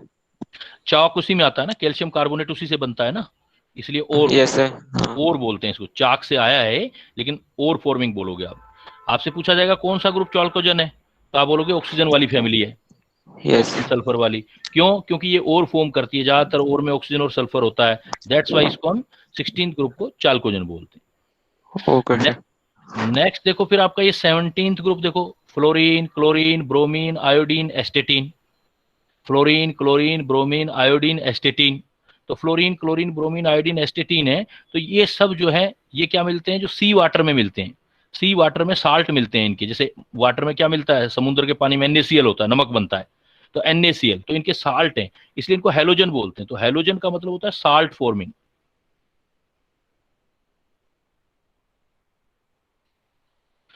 तो ये सॉल्ट फॉर्मिंग करते हैं, is that's why they are known as halogen. और ये जो आपका लास्ट ग्रुप है 18th ग्रुप, जो लास्ट ग्रुप है 18 ग्रुप, इसमें क्या है, जनरली ये किसी के साथ, जनरली इनकी रिएक्शन बहुत कम होती है, किसी के साथ कंपाउंड बहुत कम होते हैं, बहुत थोड़े बहुत ही क्रिप्टोन वगैरह के बनाए गए हैं, जिनोन के बनाए गए हैं। अदरवाइज इनके कंपाउंड नहीं होते, ये अकेले रहते हैं। अकेला जो रहता है उसको नोबेल बोलते हैं, किसी से कोई मतलब नहीं, इसलिए इनको बोलते हैं नोबेल गैसेस। 18th ग्रुप को हम क्या बोलेंगे, नोबेल गैसेस। नोबेल गैसेस या इनर्ट गैसेस भी बोलते हैं इनको।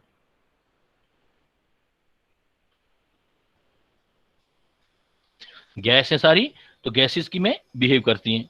तो अब मुझे आप बताओगे, दोबारा मैं रिपीट कर रहा हूं, फर्स्ट ग्रुप को क्या बोलते हैं बेटा, alkali metals. Alkali metal. Reason बता सकते हो, मैंने बताया नहीं आपको, कोई बच्चा बता सकता है एल्कली मेटल क्यों बोलते हैं? सर सर मैं क्योंकि बताऊं? इसका बेस होता है, अगर उसे हाँ, पानी में मिला दिया जाए तो वो सॉल्युबल होता है। बिल्कुल सही है। जैसे ही आप एल्कली मेटल इसलिए बोलते हैं क्योंकि वाटर सोल्यूबल बेस बनाते हैं, यस। Water soluble base. और जैसे Na है, एल्कली मेटल Na, पानी में डालोगे NaOH जो होता है वाटर सोल्यूबल होता है।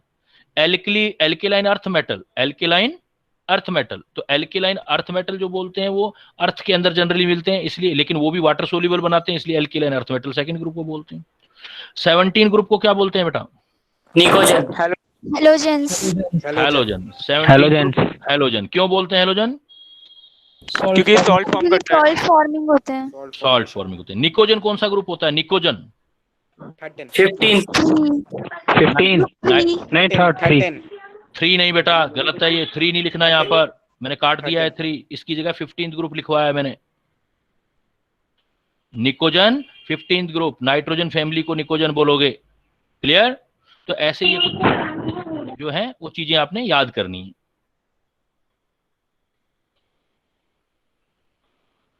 अब और इंफॉर्मेशन कुछ आ जाओ आप।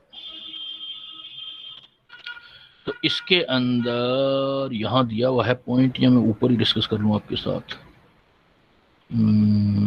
यहीं कर लेता हूं। इसमें देखो, अभी हमने हर एक ग्रुप का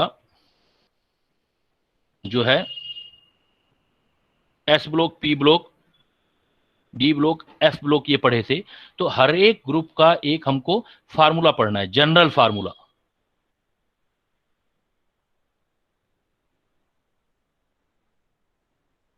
अगर आपके पास बेटा कभी भी S ब्लॉक आ जाए, इसका जनरल फार्मूला देना हो तो आप बोलोगे outermost shell n s, उसमें एक इलेक्ट्रॉन होगा या दो इलेक्ट्रॉन होगा। जनरल फार्मूला आ गया एस ब्लॉक का, आउटर मोस्ट शेल में एक से दो इलेक्ट्रॉन। अगर आपके पास पी ब्लॉक है, क्योंकि फर्स्ट और सेकंड ग्रुप होगा, पी इधर से आ जाएगा, 13 से स्टार्ट होगा। अगर आपके पास पी ब्लॉक है तो आप कहोगे पी ब्लॉक में एन एस में 2 इलेक्ट्रॉन होने चाहिए और एन पी आउटर मोस्ट का एस और आउटर मोस्ट का पी होना चाहिए, उसमें 1 से लेके 6 इलेक्ट्रॉन होंगे। पी ब्लॉक का जनरल फार्मूला ये होगा। ये जनरल किसका फार्मूला? Electronic configuration. फार्मूले की बजाय आप लिखो इलेक्ट्रॉनिक कॉन्फ़िगरेशन। आपसे एग्जाम में पूछा जाएगा एस ब्लॉक का जनरल इलेक्ट्रॉनिक कॉन्फ़िगरेशन, आप दोगे एन एस 1 से लेके 2 तक मिल सकते हैं। 1 भी हो सकता है, 2 भी। 1 होगा तो फर्स्ट ग्रुप हो जाएगा, 2 हो जाएगा तो सेकंड हो जाएगा। पी ब्लॉक आ जाए तो n s two n p 1 से 6, एन एस में 2 इलेक्ट्रॉन, एन पी में 1 से लेके 6 तक इलेक्ट्रॉन हो सकते हैं। फिर अगर आपका आ जाता है डी ब्लॉक, डी ब्लॉक में क्या होगा? आपने देखा था एन एस में इलेक्ट्रॉन होते हैं, फिर वापस डी में आते हैं। डी एक पहले वाला पेनल्टीमेट शेल होता है, तो आप लिखोगे n minus d, n minus 1 d और एन एस में 0 से लेके 2 इलेक्ट्रॉन, 0 भी हो सकता है, 1 भी हो सकता है, 2 भी हो सकता है, और एन माइनस डी में 1 से लेके 10 इलेक्ट्रॉन। अगर एफ आ जाए तो एफ देखो ये लिखा हुआ है, एफ वाला लेंथेनाइड, एफ ब्लॉक याद करना बेटा, इंपॉर्टेंट ज्यादा है ये। एफ देखो बाहर वाला 6s2, तो बाहर वाले में एन एस में 2 इलेक्ट्रॉन, अंदर वाला डी देखो 5d, मतलब एन माइनस 1 डी में 1 इलेक्ट्रॉन मिल सकता है, 0 से 1 कुछ भी हो सकता है, 0 to 1, और उससे अंदर 4f मतलब n माइनस 2, इसमें आप 1 से लेके n माइनस 2 जो f वाला होगा 1 से लेके 14 तक इलेक्ट्रॉन हो सकते हैं। तो ये आपका कोई भी f ब्लॉक एलिमेंट हो सकता है। दोबारा रिपीट कर रहा हूं, जनरल इलेक्ट्रॉनिक कॉन्फ़िगरेशन। अगर आप जनरल इलेक्ट्रॉनिक कॉन्फ़िगरेशन देना चाहते हैं तो s ब्लॉक के लिए एन एस 1 से 2 इलेक्ट्रॉन, p ब्लॉक के लिए आउटर मोस्ट शेल में 2 इलेक्ट्रॉन और आउटर मोस्ट शेल के s में 2 और p में 1 से लेके 6 कुछ भी हो सकता है। डी ब्लॉक में देखो आप, डी ब्लॉक में आउटर मोस्ट शेल में 0 भी हो सकता है, 1 भी हो सकता है, 2 भी हो सकता है। ऐसे एग्जांपल हैं, कुछ एक्सेप्शंस हैं जिसमें 0 भी मिलता है। 0 भी हो सकता है, 1 वाला तो देखा ही आपने, क्रोमियम वाला, कॉपर वाला, 2 भी हो सकता है। लेकिन उससे अंदर वाले डी के अंदर 1 से लेके 10 इलेक्ट्रॉन होते हैं। एफ ब्लॉक होगा तो लास्ट वाला एन एस में 2 इलेक्ट्रॉन आएंगे, डी में 1 ही इलेक्ट्रॉन आएगा और उसके बाद एफ में भरे जाएंगे इलेक्ट्रॉन। एन माइनस 2 ज्यादा इंपॉर्टेंट है ये, तो क्या लिखोगे आप? एन माइनस 2 एफ में 1 से लेके 14 इलेक्ट्रॉन, एन माइनस 1 डी में 0 से 1 और एन एस में 2 इलेक्ट्रॉन आ सकते हैं। जब इलेक्ट्रॉन बनेंगे तो इसके अकॉर्डिंग हम भर सकते हैं इसमें। तो जनरल इलेक्ट्रॉनिक कॉन्फ़िगरेशन दे सकते हैं। जनरल इलेक्ट्रॉनिक कॉन्फ़िगरेशन के बाद एक पॉइंट और,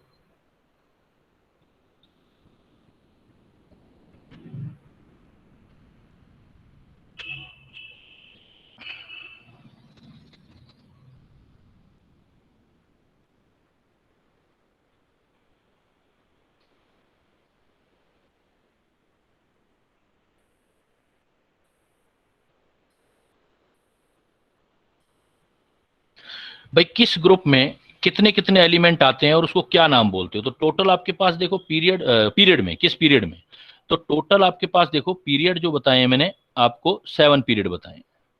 7 पीरियड में पहला पीरियड है जिसमें हाइड्रोजन और हीलियम आएगा, सिर्फ 2 एलिमेंट आएंगे, इसलिए इस पीरियड को हम शॉर्टेस्ट पीरियड बोलते हैं, शॉर्टेस्ट पीरियड। सेकंड पीरियड देखो, सेकंड पीरियड में लिथियम से लेके नियोन तक आएंगे सेकंड पीरियड, और थर्ड पीरियड इसमें भी सोडियम से लेके 18 आएंगे। इन दोनों ही पीरियड में, सेकंड में भी और थर्ड में भी 8 एलिमेंट आएंगे। इसलिए इनको पीरियड को बोलेंगे शॉर्ट पीरियड।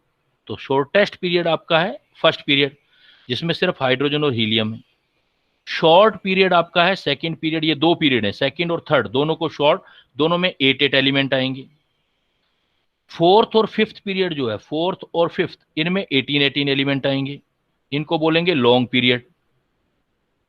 और सिक्स्थ पीरियड जो है उसमें 32 एलिमेंट है,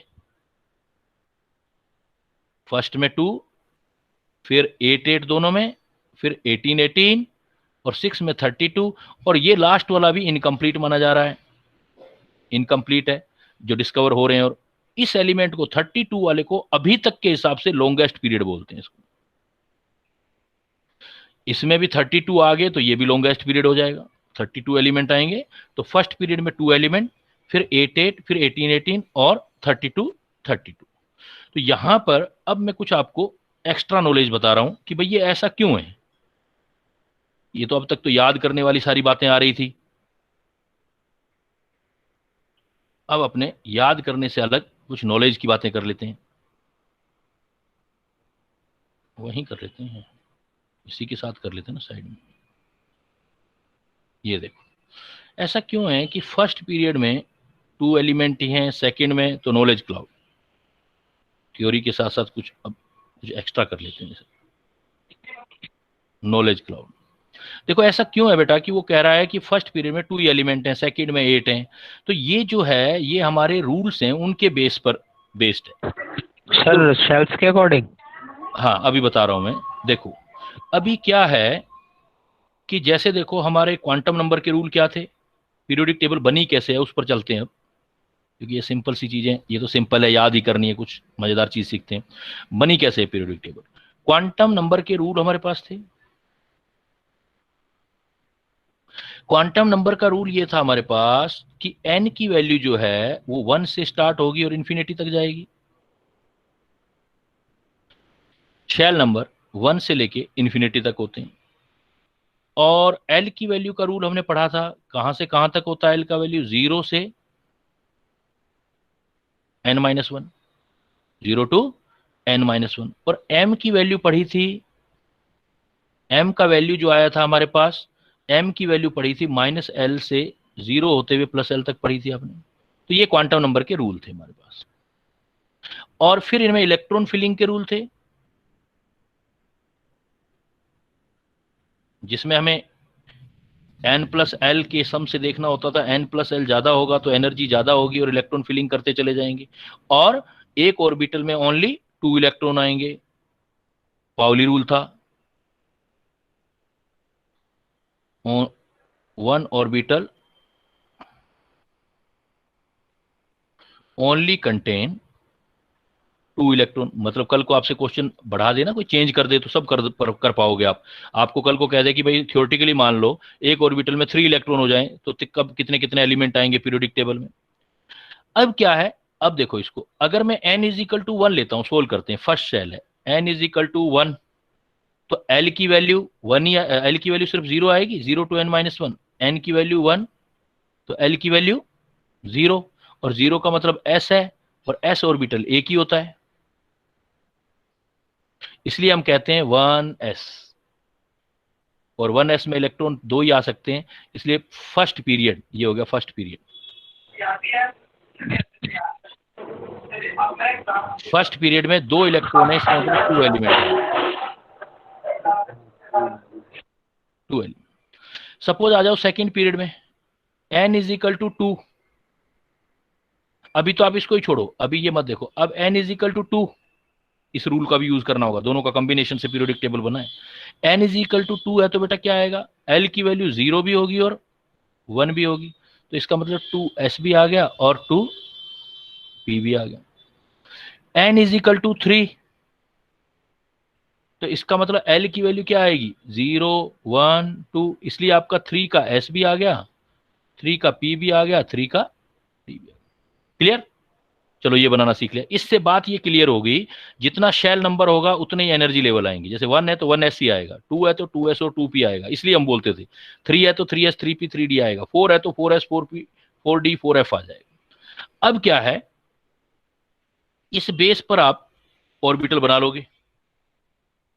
अब ऑर्बिटल बेटा जब बना लोगे तो इसका मतलब तो यही चीज हुई ना कि 1s,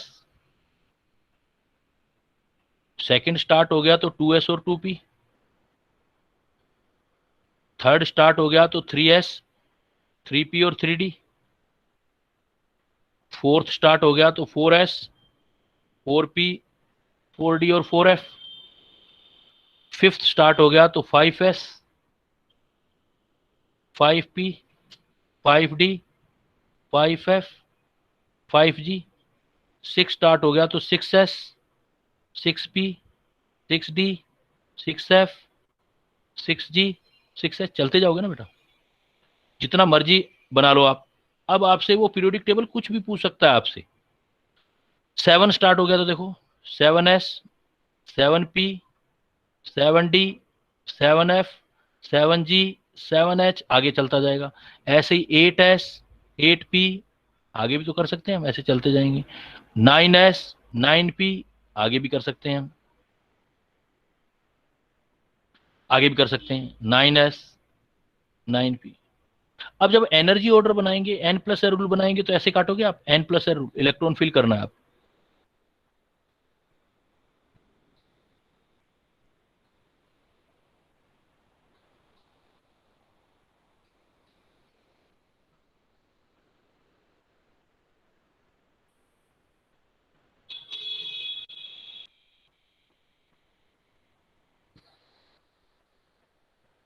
ऐसे आप इलेक्ट्रॉन फिल करोगे। अब आपसे जिस पीरियड में पूछे वो कि भाई इस पीरियड में बताओ कितने एलिमेंट आ सकते हैं, या अभी जो पीरियोडिक टेबल बनी है वो कैसे बनी हुई है, तो उस पीरियड को क्रॉस करके आगे नहीं जाना। सपोज आपको फर्स्ट पीरियड चाहिए, एलिमेंट चाहिए फर्स्ट पीरियड में। अब फर्स्ट पीरियड में एलिमेंट चाहिए तो 1s से स्टार्ट करो, लेकिन 1s को क्रॉस करके नहीं जाना। 1s आ गया, 1s ऑर्बिटल में इलेक्ट्रॉन देख लो कितने फिल कर सकते हो, 2, इसका मतलब 2 एलिमेंट आ गए, क्योंकि एक ऑर्बिटल में 2 इलेक्ट्रॉन आएंगे। अगर वो कह देता है एक ऑर्बिटल में 3 इलेक्ट्रॉन आएंगे तो 3 एलिमेंट बना देते हैं हम एक पीरियोडिक टेबल में, बट पाउली ने 2 ही बनाया है तो 2 ही बनाएंगे। अब देखो सेकंड पीरियड में चाहिए आपको, सपोज सेकंड पीरियड देखो बेटा कहां से स्टार्ट करोगे, 2s से। 2s से स्टार्ट करके 2 को क्रॉस करके नहीं जाना, पीछे जा सकते हो लेकिन 2 से आगे नहीं जा सकते। तो 2s और 2p आया, s p 3 होते हैं, हर एक में 2 इलेक्ट्रॉन रख सकते हो आप।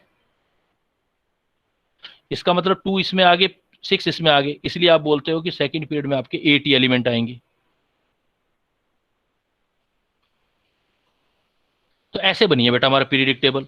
सपोज मैं बोल दूं आपकी थर्ड पीरियड में कितने हैं, तो देखो यहां 3s से स्टार्ट करोगे, 3s को क्रॉस करके मत जाना आप, यहां रुकना पड़ेगा क्योंकि इधर चलेगे तो 4s आ जाएगा। 3s और 3p थर्ड पीरियड।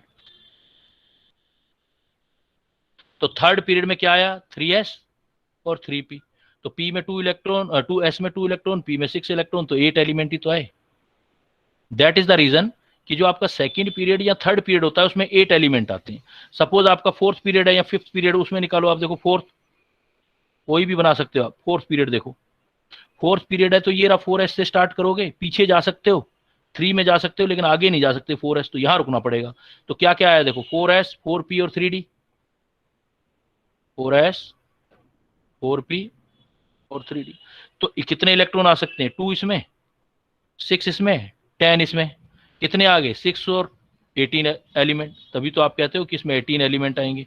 ऐसे फिफ्थ में निकाल दोगे तो 18 आएंगे। सपोज अब मैं क्वेश्चन दे रहा हूं आपको, मैंने देखो एक थ्योरेटिकल क्वेश्चन दे दिया कि 8th ग्रुप में कितना एलिमेंट आ सकता है अभी के रूल के according,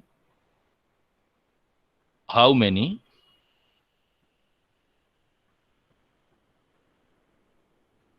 elements in 8th group. अभी तक तो पीरियोडिक टेबल नहीं बने ना 8th ग्रुप। मान लो 8th पीरियड वाले एलिमेंट भी सारे डिस्कवर हो जाएं, तो बताओ कितने एलिमेंट आ सकते हैं, निकालो जरा रूल से, देखो कितना आएगा, बनाओ जरा। में निकालना है, 8th पीरियड में निकालना है। 8th पीरियड में, ग्रुप नहीं, हम पीरियड की बात कर रहे हैं। 8th period 32। 8th पीरियड में 32। कैसे 32 आए, देखो 8th पीरियड है तो 8s से स्टार्ट करोगे ना आप, पीछे जा सकते हो 5 में, 6 में, 7 में, 8 में, लेकिन 8 क्रॉस करके नहीं जाओगे। तो इसका मतलब इसमें क्या आया, 8s, 2 इधर आगे, p में 6 आगे, d में 10 आगे, f में कितने होते हैं 14, 8th पीरियड में 10, तो कितने आगे हमारे पास। तो आप f अपने आप पता लग जाएगा 32 है या ज्यादा है। f में 14, 10, फिर 4 बढ़ा दो, g में 18, 2 ही तो ज्यादा होते हैं, इसलिए मैं ऐसे ले रहा हूं 8s, 2, 8p, 6, 7d, 10, 4 बढ़ाते जाओ। तो टोटल कितना एलिमेंट आ गया, देखो थ्योरेटिकल क्वेश्चन ऐसा अगर आ जाए तो कोई मुश्किल क्वेश्चन नहीं रहा अब आपके लिए। देखो 10 प्लस 14 प्लस 18, 50 आएंगे। 50 एलिमेंट आ जाएंगे बेटा इसके अंदर। 9th में 50 आएंगे। तो आप ऐसे किसी में भी निकाल सकते हो। ये जो बना है कोई तुक्का नहीं है, ये सारे रूल्स हैं जो हमने ऊपर पढ़े थे, जो हमने क्वांटम नंबर और ऑफबो रूल के अकॉर्डिंग इलेक्ट्रॉन फिल करके फिर पता किया है कि एक एलिमेंट में कितने आ जाएंगे। सपोज एक क्वेश्चन मैं ऐसे दे देता हूं, if Pauli rule is change, other rule remains same,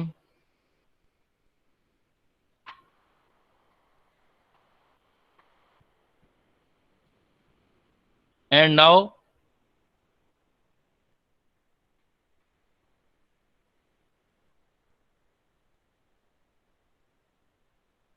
S are plus half, minus half and 0, then how many elements in second period? बहुत अच्छा क्वेश्चन है, बताओ बेटा, आंसर बताओ। हमने रूल चेंज कर दिया पाउली वाला। पाउली ने तो बोला था एस की 2 वैल्यू हो सकती है, प्लस हाफ और माइनस हाफ। तो अब हमने कितनी वैल्यू कर दी बेटा? 3, प्लस हाफ माइनस हाफ 0 भी कर दी। तो इसका मतलब एक ऑर्बिटल में आप 3 इलेक्ट्रॉन रख सकते हो। तो फिर देखो हाउ मेनी सेकंड पीरियड, ये सेकंड पीरियड यही तो है, बाकी रूल तो सेम है। तो क्या आएगा? 2s और 2p। अगर 2s आएगा और 2p आएगा, बस फर्क क्या हुआ कि अब आप जो 2 भर रहे थे उसकी बजाय 3 इलेक्ट्रॉन भरोगे।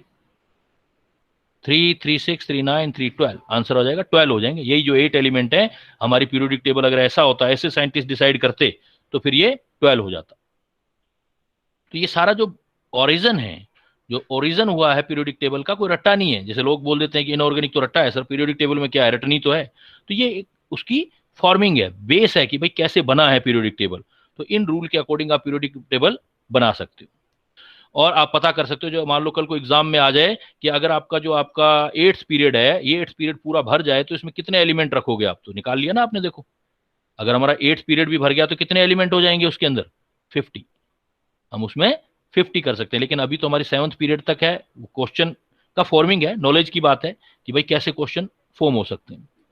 और देखो एक चीज और बता रहा हूं मैं यहां पर आपको,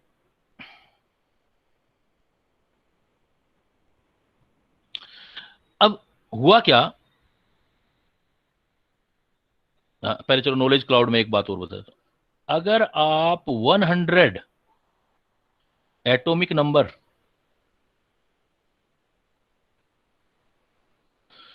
112 से लेकर के 118 तक लिखा हुआ है, 112 से 18, तो ग्रुप, ये आपका ग्रुप नंबर जो होगा लास्ट 2 डिजिट वाला नंबर होगा। सीधा डायरेक्ट सोल्व कर दोगे। जैसे मान लो मैं कह दूं कि एटॉमिक नंबर 112 है, एटॉमिक नंबर है 112, बताओ ग्रुप नंबर क्या होगा? तो लास्ट वाले 2 डिजिट 1 और 2 12 हैं, तो ग्रुप नंबर 12 आ जाएगा बेटा आप।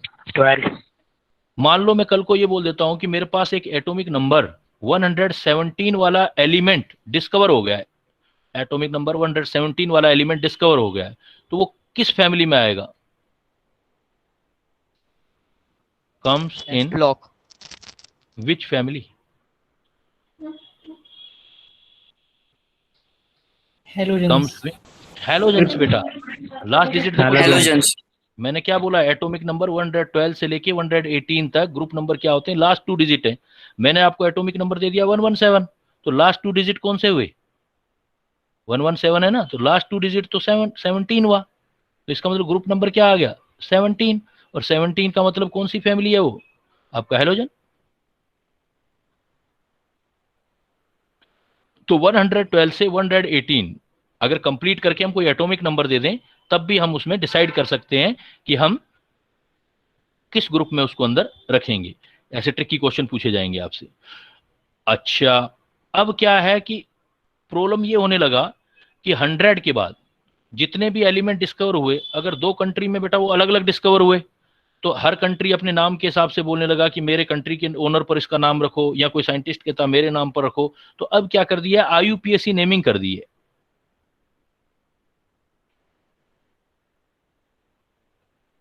IUPAC naming of element having atomic number more than 100। जिसका 100 से ऊपर एटॉमिक नंबर आ गया उसमें आईयूपीएसी नेमिंग कर दिए। उसने क्या नंबर डिसाइड कर दिए, अगर 0 है तो नील, 1 है, 2 है, 3 है, 4 है, नंबर को 5 6 है, 7 है, 8 है, 9 है। 0 से 9 नंबर ही तो हो सकते हैं। तो इसको क्या लिखा, नील, उन, बाय, ट्राई, 4 को क्वाड, 5 को पैंट, 6 को हैग्स, 7 को हैप्ट, 8 को ओक्ट, 9 को नॉन, ऐसे नंबर बोल दिए। हाँ 7 को सेप्ट कहते हैं। हाँ, हैप्ट नहीं सेप्ट। 7 को हैप्ट बोलते हैं ऑर्गेनिक में, इनऑर्गेनिक में बोलेंगे सेप्टम, सही है। और इनऑर्गेनिक में सेप्ट बोलेंगे, ऑर्गेनिक में हैप्ट। तो अभी हम इनऑर्गेनिक में कर रहे हैं इसलिए 7 सेप्ट आएगा आपका। तो अन, नील, बाई, ट्राई, क्वेड, पैंट, हैग, सेप्ट। जैसे मान लो आपको 107 इसका नाम देना बेटा, तो 1 देखो 1 का क्या आ जाएगा, अन, फर्स्ट लेटर लिख लो यू, 0 आ जाएगा एन, यू एन, 7 आ जाएगा एस, यू एन एस। तो एग्जाम में लिखा हुआ आएगा, कुछ लिखा हुआ आ जाएगा ऐसे। जैसे मान लो मैं एग्जाम में आपको दे देता हूं यू एन बी, बताओ क्या एटॉमिक नंबर होगा, u n b. You have to decide the atomic number of this element, u n b, first letter से डिसाइड करोगे। देखो यू किसका है, 102, बिकॉज यू क्या आ गया, अन वाला, तो 1, एन नील वाला 0, बी बाय वाला 2, तो इसका मतलब उसका एटॉमिक नंबर 102 है। तो आजकल हम जो है इस टाइप से नेमिंग दे रहे हैं आफ्टर 100। हाँ बोलो बेटा। सर ये 9 का क्या लिखा हुआ है? Non, non, N O N से एन सर आएगा। तो इसका भी आ सकता है 9 का भी। नहीं, फिर इसका मतलब इसका मैंने स्पेल गलत लिखा है, तो इन आएगा, इन 9 का इन है, ई डबल एन। इन हाँ, ई डबल एन, एक जैसा नहीं ना वो, इन एन से मुझे याद रहा, एन ई डबल एन, ई आएगा, ई, क्योंकि एन तो आ चुका है नील वाला, तो इन है, इन ई डबल एन, इन, ई आ जाएगा। क्लियर बेटा, 100 से ऊपर नेमिंग करोगे तो ये वाली नेमिंग आ जाएगी।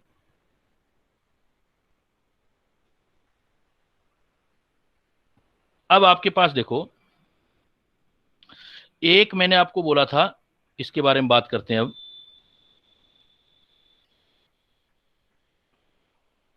डी ब्लॉक एलिमेंट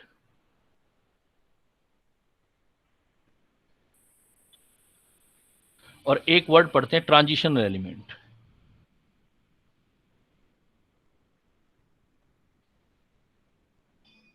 इसमें क्या डिफरेंस है देखो, D block element and transitional element, जिसमें भी लास्ट इलेक्ट्रॉन एंटर करता है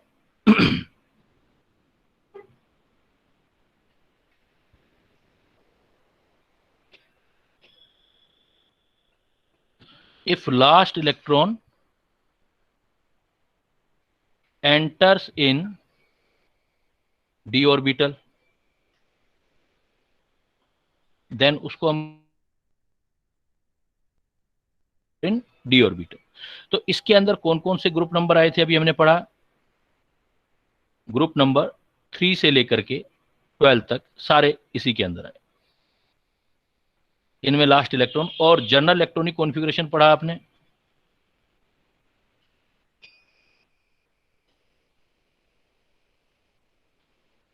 तो आपने कहा n-1d ns, ns में 0 से लेके 2 इलेक्ट्रॉन, n-d में 1 से लेके 10 इलेक्ट्रॉन आएंगे, तो ये डी ब्लॉक एलिमेंट।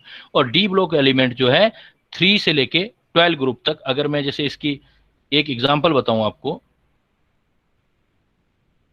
तो ये जो आपका 13th ग्रुप होगा ये स्कैंडियम से स्टार्ट होगा, scandium, titanium, vanadium, chromium, manganese, iron, cobalt, nickel, copper, zinc. Scandium atomic number 21 से लेकर के और एटॉमिक नंबर 30 तक ये सारे डी ब्लॉक एलिमेंट है। फिर यहां पर यट्रियम से लेकर के आगे चलते जाओगे, zirconium, niobium, molybdenum, technetium, ruthenium, rhodium. अब ये एक जैसे मेटल होते हैं, देखो यहां से मैं थोड़ा पीरियोडिक टेबल भी, जो कुछ तो याद होते हैं, जो आप जिसके याद नहीं होते हैं, जो अड़ते हो, वो अभी याद कराऊंगा मैं।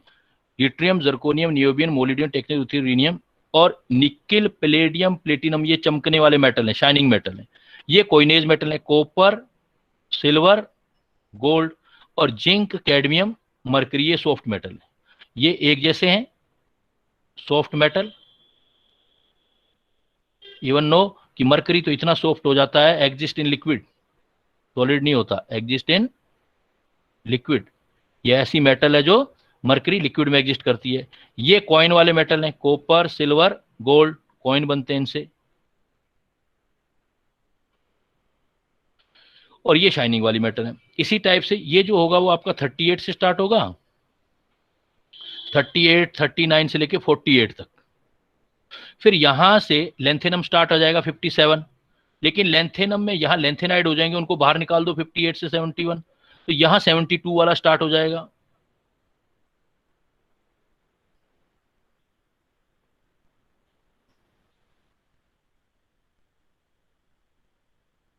उसके बाद सीधा 72 से लेके 80 तक। ये जो आपके सारे हैं ये बेटा डी ब्लॉक एलिमेंट है, इनमें इलेक्ट्रॉन डी ब्लॉक जाएगा। अब देखो ये तो आप याद कर लोगे, scandium, titanium, vanadium, chromium, manganese, iron, cobalt, nickel, copper, zinc, बहुत जरूरी है, याद करना है। ये भी याद करना है तो हो सकता है, देखो मैं इसको आपको थोड़ा ट्रिक से सिखाता हूं। जैसे ये देखो, जैसे कोई गाना गा रहा हो, यारी, जरा, निभा, कोड बना रहे हैं, मो, तक, रू, रा, ये तो याद ही हो जाएगा। Nickel, palladium, platinum, shining metal, copper, silver, gold, coinage metal, zinc, cadmium, mercury, soft metal. ये यारी, जरा, निभा, मो, तक, रू, रा। यूट्रियम, जरा से जर्कोनियम, निभा से नियोबियम, मोत से मोलिब्डेनम, टीसी से टेक्नीशियम, रू, रा, रुथीनियम, रोडियम। फिर ये देखो इसको याद करना है तो एल, लेंथेनम से हॉफनियम की तरफ चलना है, ला, हफ, ता, वीकली, रोज, मिला के बोलो, रोज, इरफान, पठान।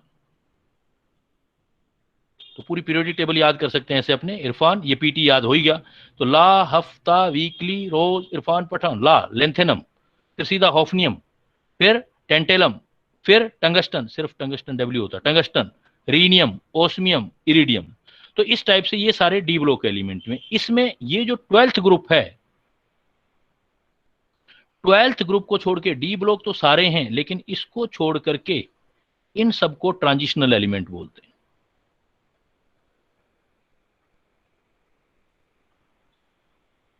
तो इसका मतलब ट्रांजिशनल एलिमेंट कौन से होते हैं? All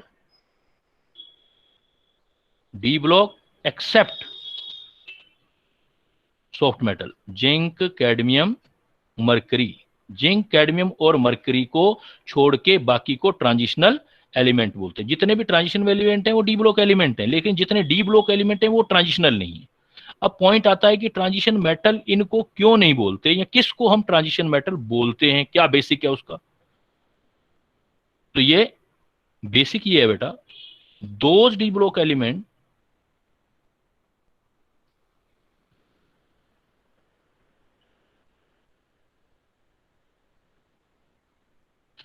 which have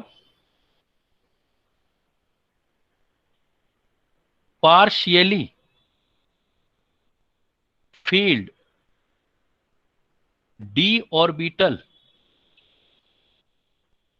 in any their stable oxidation state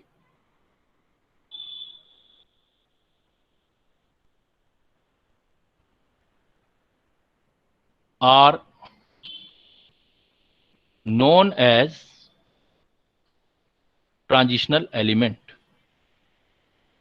मतलब कोई भी ऐसा कंपाउंड मिल जाए इन कंपाउंड का जिसमें डी पार्शियली फील्ड हो, मतलब डी में इलेक्ट्रॉन 1 से लेके 9 तक अगर मिल जाते हैं तो वो ट्रांजिशनल एलिमेंट है। जिसमें डी 10 हो गया वो ट्रांजिशनल एलिमेंट नहीं है। लेकिन कोई भी एक आधा ही कंपाउंड मिल जाए, चाहे अगर कोई भी कंपाउंड नहीं मिलेगा ऐसा, देन हम उसको ट्रांजिशन बोलेंगे। जैसे एग्जांपल देखो, अगर मैं आयरन देखूं, suppose we take the example of iron, iron का कोई भी कंपाउंड लूंगा तो या तो +2 ऑक्सीडेशन स्टेट में मिलेगा या +3 में, किसी में मिल जाए, सपोज +3 में, तो +3 का मतलब 3d5 हो गया, तो 3d5 है, 5 जो है 1 से लेके 9 तक ये कंपाउंड मिल गया, इसका मतलब ट्रांजिशन एलिमेंट है ये।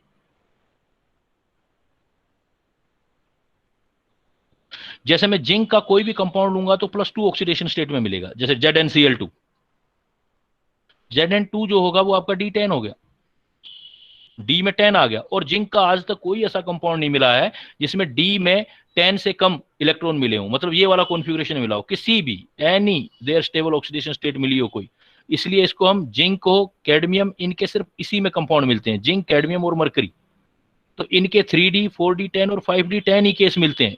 कोई भी कंपाउंड बनाएंगे तो D10 मिलेगा, और D10 मिलेगा तो इनको हम ट्रांजिशन एलिमेंट नहीं बोलेंगे।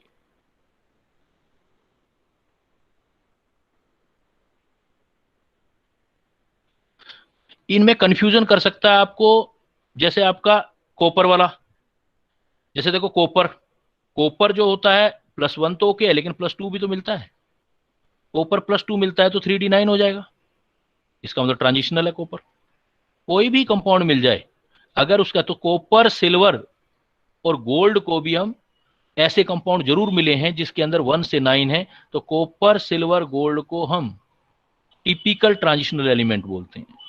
ऐसे मत सोच लेना कि सर जैसे एक एग्जांपल Ag+ तो होता है, ठीक है, इसमें D10 है लेकिन AgF2 भी मिला है, तो AgF2 में देखोगे तो Ag+2 ऑक्सीडेशन स्टेट में आएगा तो D9 हो गया, तो कोई ना कोई कंपाउंड जरूर मिला होगा, सिर्फ इनको छोड़ के, इनका आज तक कोई भी ऐसा कंपाउंड नहीं मिला जिसमें D से कम इलेक्ट्रॉन मिले हों, तो इसलिए इनको ट्रांजिशन नहीं बोलते, बाकी सबको हम ट्रांजिशनल एलिमेंट बोलते हैं। तो एलिमेंट याद भी करने हैं D ब्लॉक वाले कौन से हैं, और साथ में आपने ये भी ध्यान रखना है कि एक सीरीज को छोड़ के बाकी D ब्लॉक एलिमेंट है।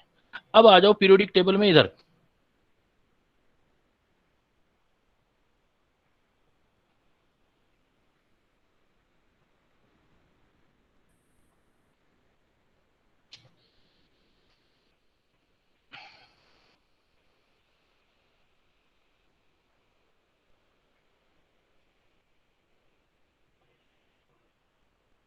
ये जो पीरियोडिक टेबल अभी स्टार्टिंग में की थी हमने, ये देखो, ये लेंथेनाइड और एक्टेनाइड है। लेंथेनाइड और एक्टिनाइड में जो लेंथेनाइड है, लेंथेनम से लेके, इसको भी अभी कभी अगली क्लास आएगी तो उसमें मैं इसको भी याद करा दूंगा आपको, तो लेंथेनाइड और एक्टिनाइड में, इसमें देखो जो एक्टेनाइड है वो सारे के सारे रेडियो एक्टिव हैं, ऑल रेडियो एक्टिव। एक्टिनाइड, जो लेंथेनाइड है इसमें एक ही नेचुरल रेडियो एक्टिव है, वो है PM, प्रोमीथियम वाला, PM याद रखना, PM प्राइम मिनिस्टर, PM, इसका एटॉमिक नंबर 61 है, 61 मतलब बूढ़ा, बूढ़ा प्राइम मिनिस्टर, 61 एटॉमिक नंबर वाला एक ही नेचुरल रेडियो एक्टिव है।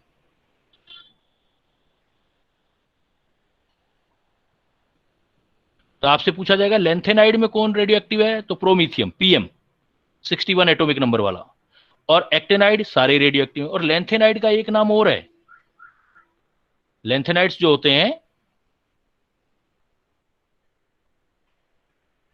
लेंथेनाइड को हम रेयर अर्थ मेटल भी बोलते हैं, रेयर अर्थ मेटल। ये तो कुछ इंफॉर्मेशन है, जितनी याद करते जाओगे उतनी बेटर है।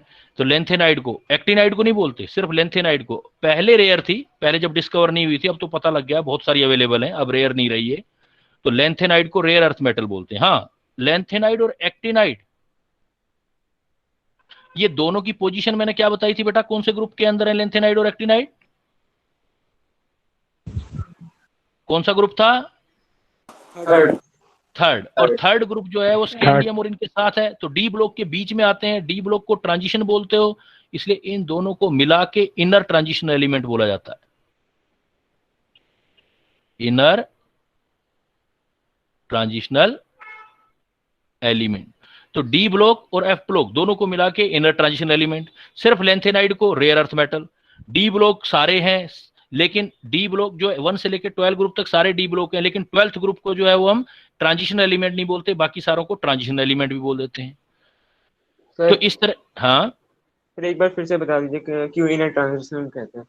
क्योंकि इसके अंदर क्योंकि इसके अंदर जो होता है वो लास्ट कोई भी ऐसा कंपाउंड मिल जाए जिसमें पार्शियली डी फील्ड है तो उसको ट्रांजिशनल बोलते हैं। तो इन सब के मिलते हैं। जिंक, कैडमियम, कॉपर का कोई भी ऐसा कंपाउंड नहीं मिला जिसके अंदर डी पार्शियली फील्ड हो, जी में डी के अंदर 10 से नीचे इलेक्ट्रॉन हो। तो जिसमें डी में हमेशा 10 इलेक्ट्रॉन रहेंगे वो ट्रांजिशन नहीं है। डी में 10 इलेक्ट्रॉन, किसी भी कंपाउंड में जहां भी कंपाउंड बनाएंगे उसमें 10 इलेक्ट्रॉन से नीचे चला गया तो ट्रांजिशनल हो जाएगा, नीचे वाला नहीं मिला तो non transitional. Zinc, cadmium, mercury में आज तक जितने भी कंपाउंड मिले हैं जिंक की +2 ऑक्सीडेशन स्टेट वाले मिले हैं, लेकिन +2 का मतलब है एस वाले 2 इलेक्ट्रॉन निकल गए, डी में हमेशा 10 रहेगा। इन सब में डी 10 रहेगा। कोई भी कंपाउंड बनाओगे उसका इलेक्ट्रॉनिक कॉन्फ़िगरेशन देखोगे कंपाउंड का, एलिमेंट के कंपाउंड का, उसके अंदर आपको D10 केस मिल रहा है, सिर्फ D10 मिल रहा है, मतलब डी फुल फील्ड मिल रहा है, तो वो ट्रांजिशनल नहीं है। ये देखो, ये बोला मैंने, ओके है ना। जब भी डी में कोई भी कंपाउंड, फिर मैंने देखो एग्जांपल भी दिया आपको। चल यार,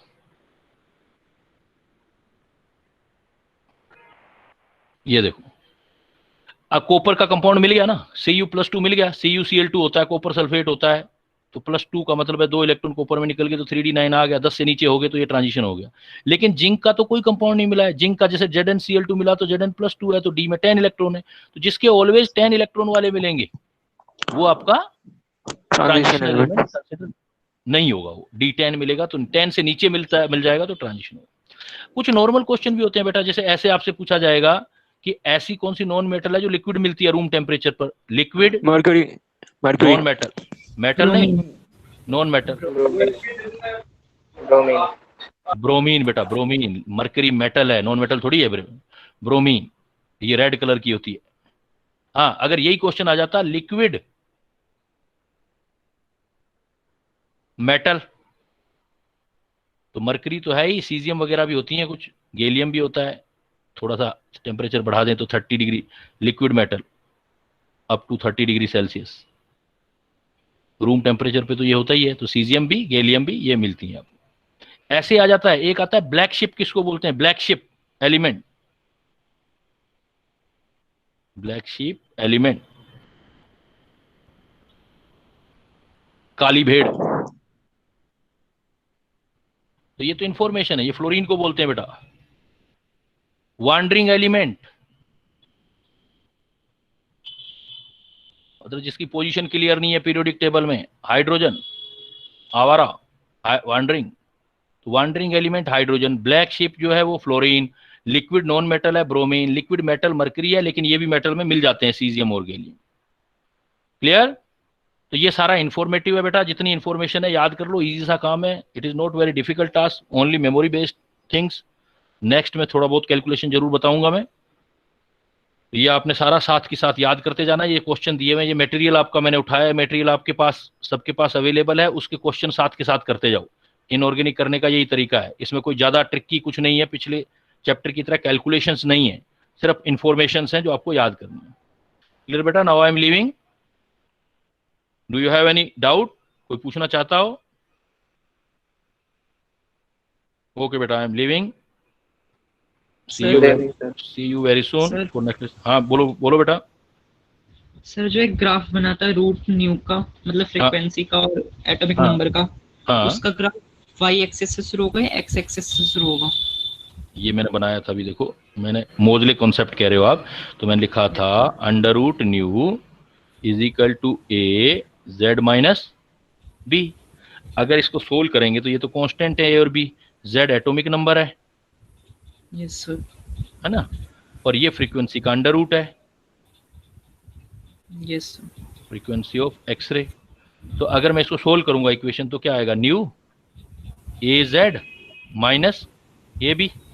तो ए बी क्या हो गया? कांस्टेंट, है ना। ये हो गया वाई एक्सिस पर, ए भी कांस्टेंट है तो एम, जेड हो गया एक्स, ये भी कांस्टेंट है सी, तो इंटरसेप्ट आ गया नेगेटिव। Yes sir. और स्लोप कैसा आ गया आपका? पॉजिटिव। तो ग्राफ कैसा आना चाहिए? ऐसे। तो ये इधर से अंडर रूट न्यू ले लूंगा मैं, और इस पर ले लूंगा, और इस पे ले लूंगा, एक्स एक्सिस पर ले लूंगा जेड। अब अगर मैं ये देखो, अब इंटरसेप्ट जो है वो नेगेटिव है, तो ग्राफ तो ऐसे आना चाहिए, है ना? यस अगर मैं जीरो कंसीडर यहां करूंगा तभी तो ग्राफ ऐसा आना चाहिए ना। सपोज मैं ग्राफ ही यहां कंसीडर कर लूं, यहां से काट लूं ग्राफ को, यस सर। यहां से काट लेता हूं मैं, तो यहां से ग्राफ कैसा दिखाई देगा अपने को? ऐसे, ये वाला ग्राफ इधर होगा अंडर रूट न्यू, तो बुक में ये लिखा होता है अंडर रूट न्यू और जेड, लेकिन अब ये जीरो नहीं है, इसलिए मैंने यहाँ क्या लिख दिया था? Okay not zero. जीरो लेना है तो ऐसा ग्राफ आएगा, नॉन जीरो है तो ऐसा ग्राफ आएगा, यहाँ कुछ वैल्यू दे रखी होगी। ठीक है, ओके बेटा, यस ओके।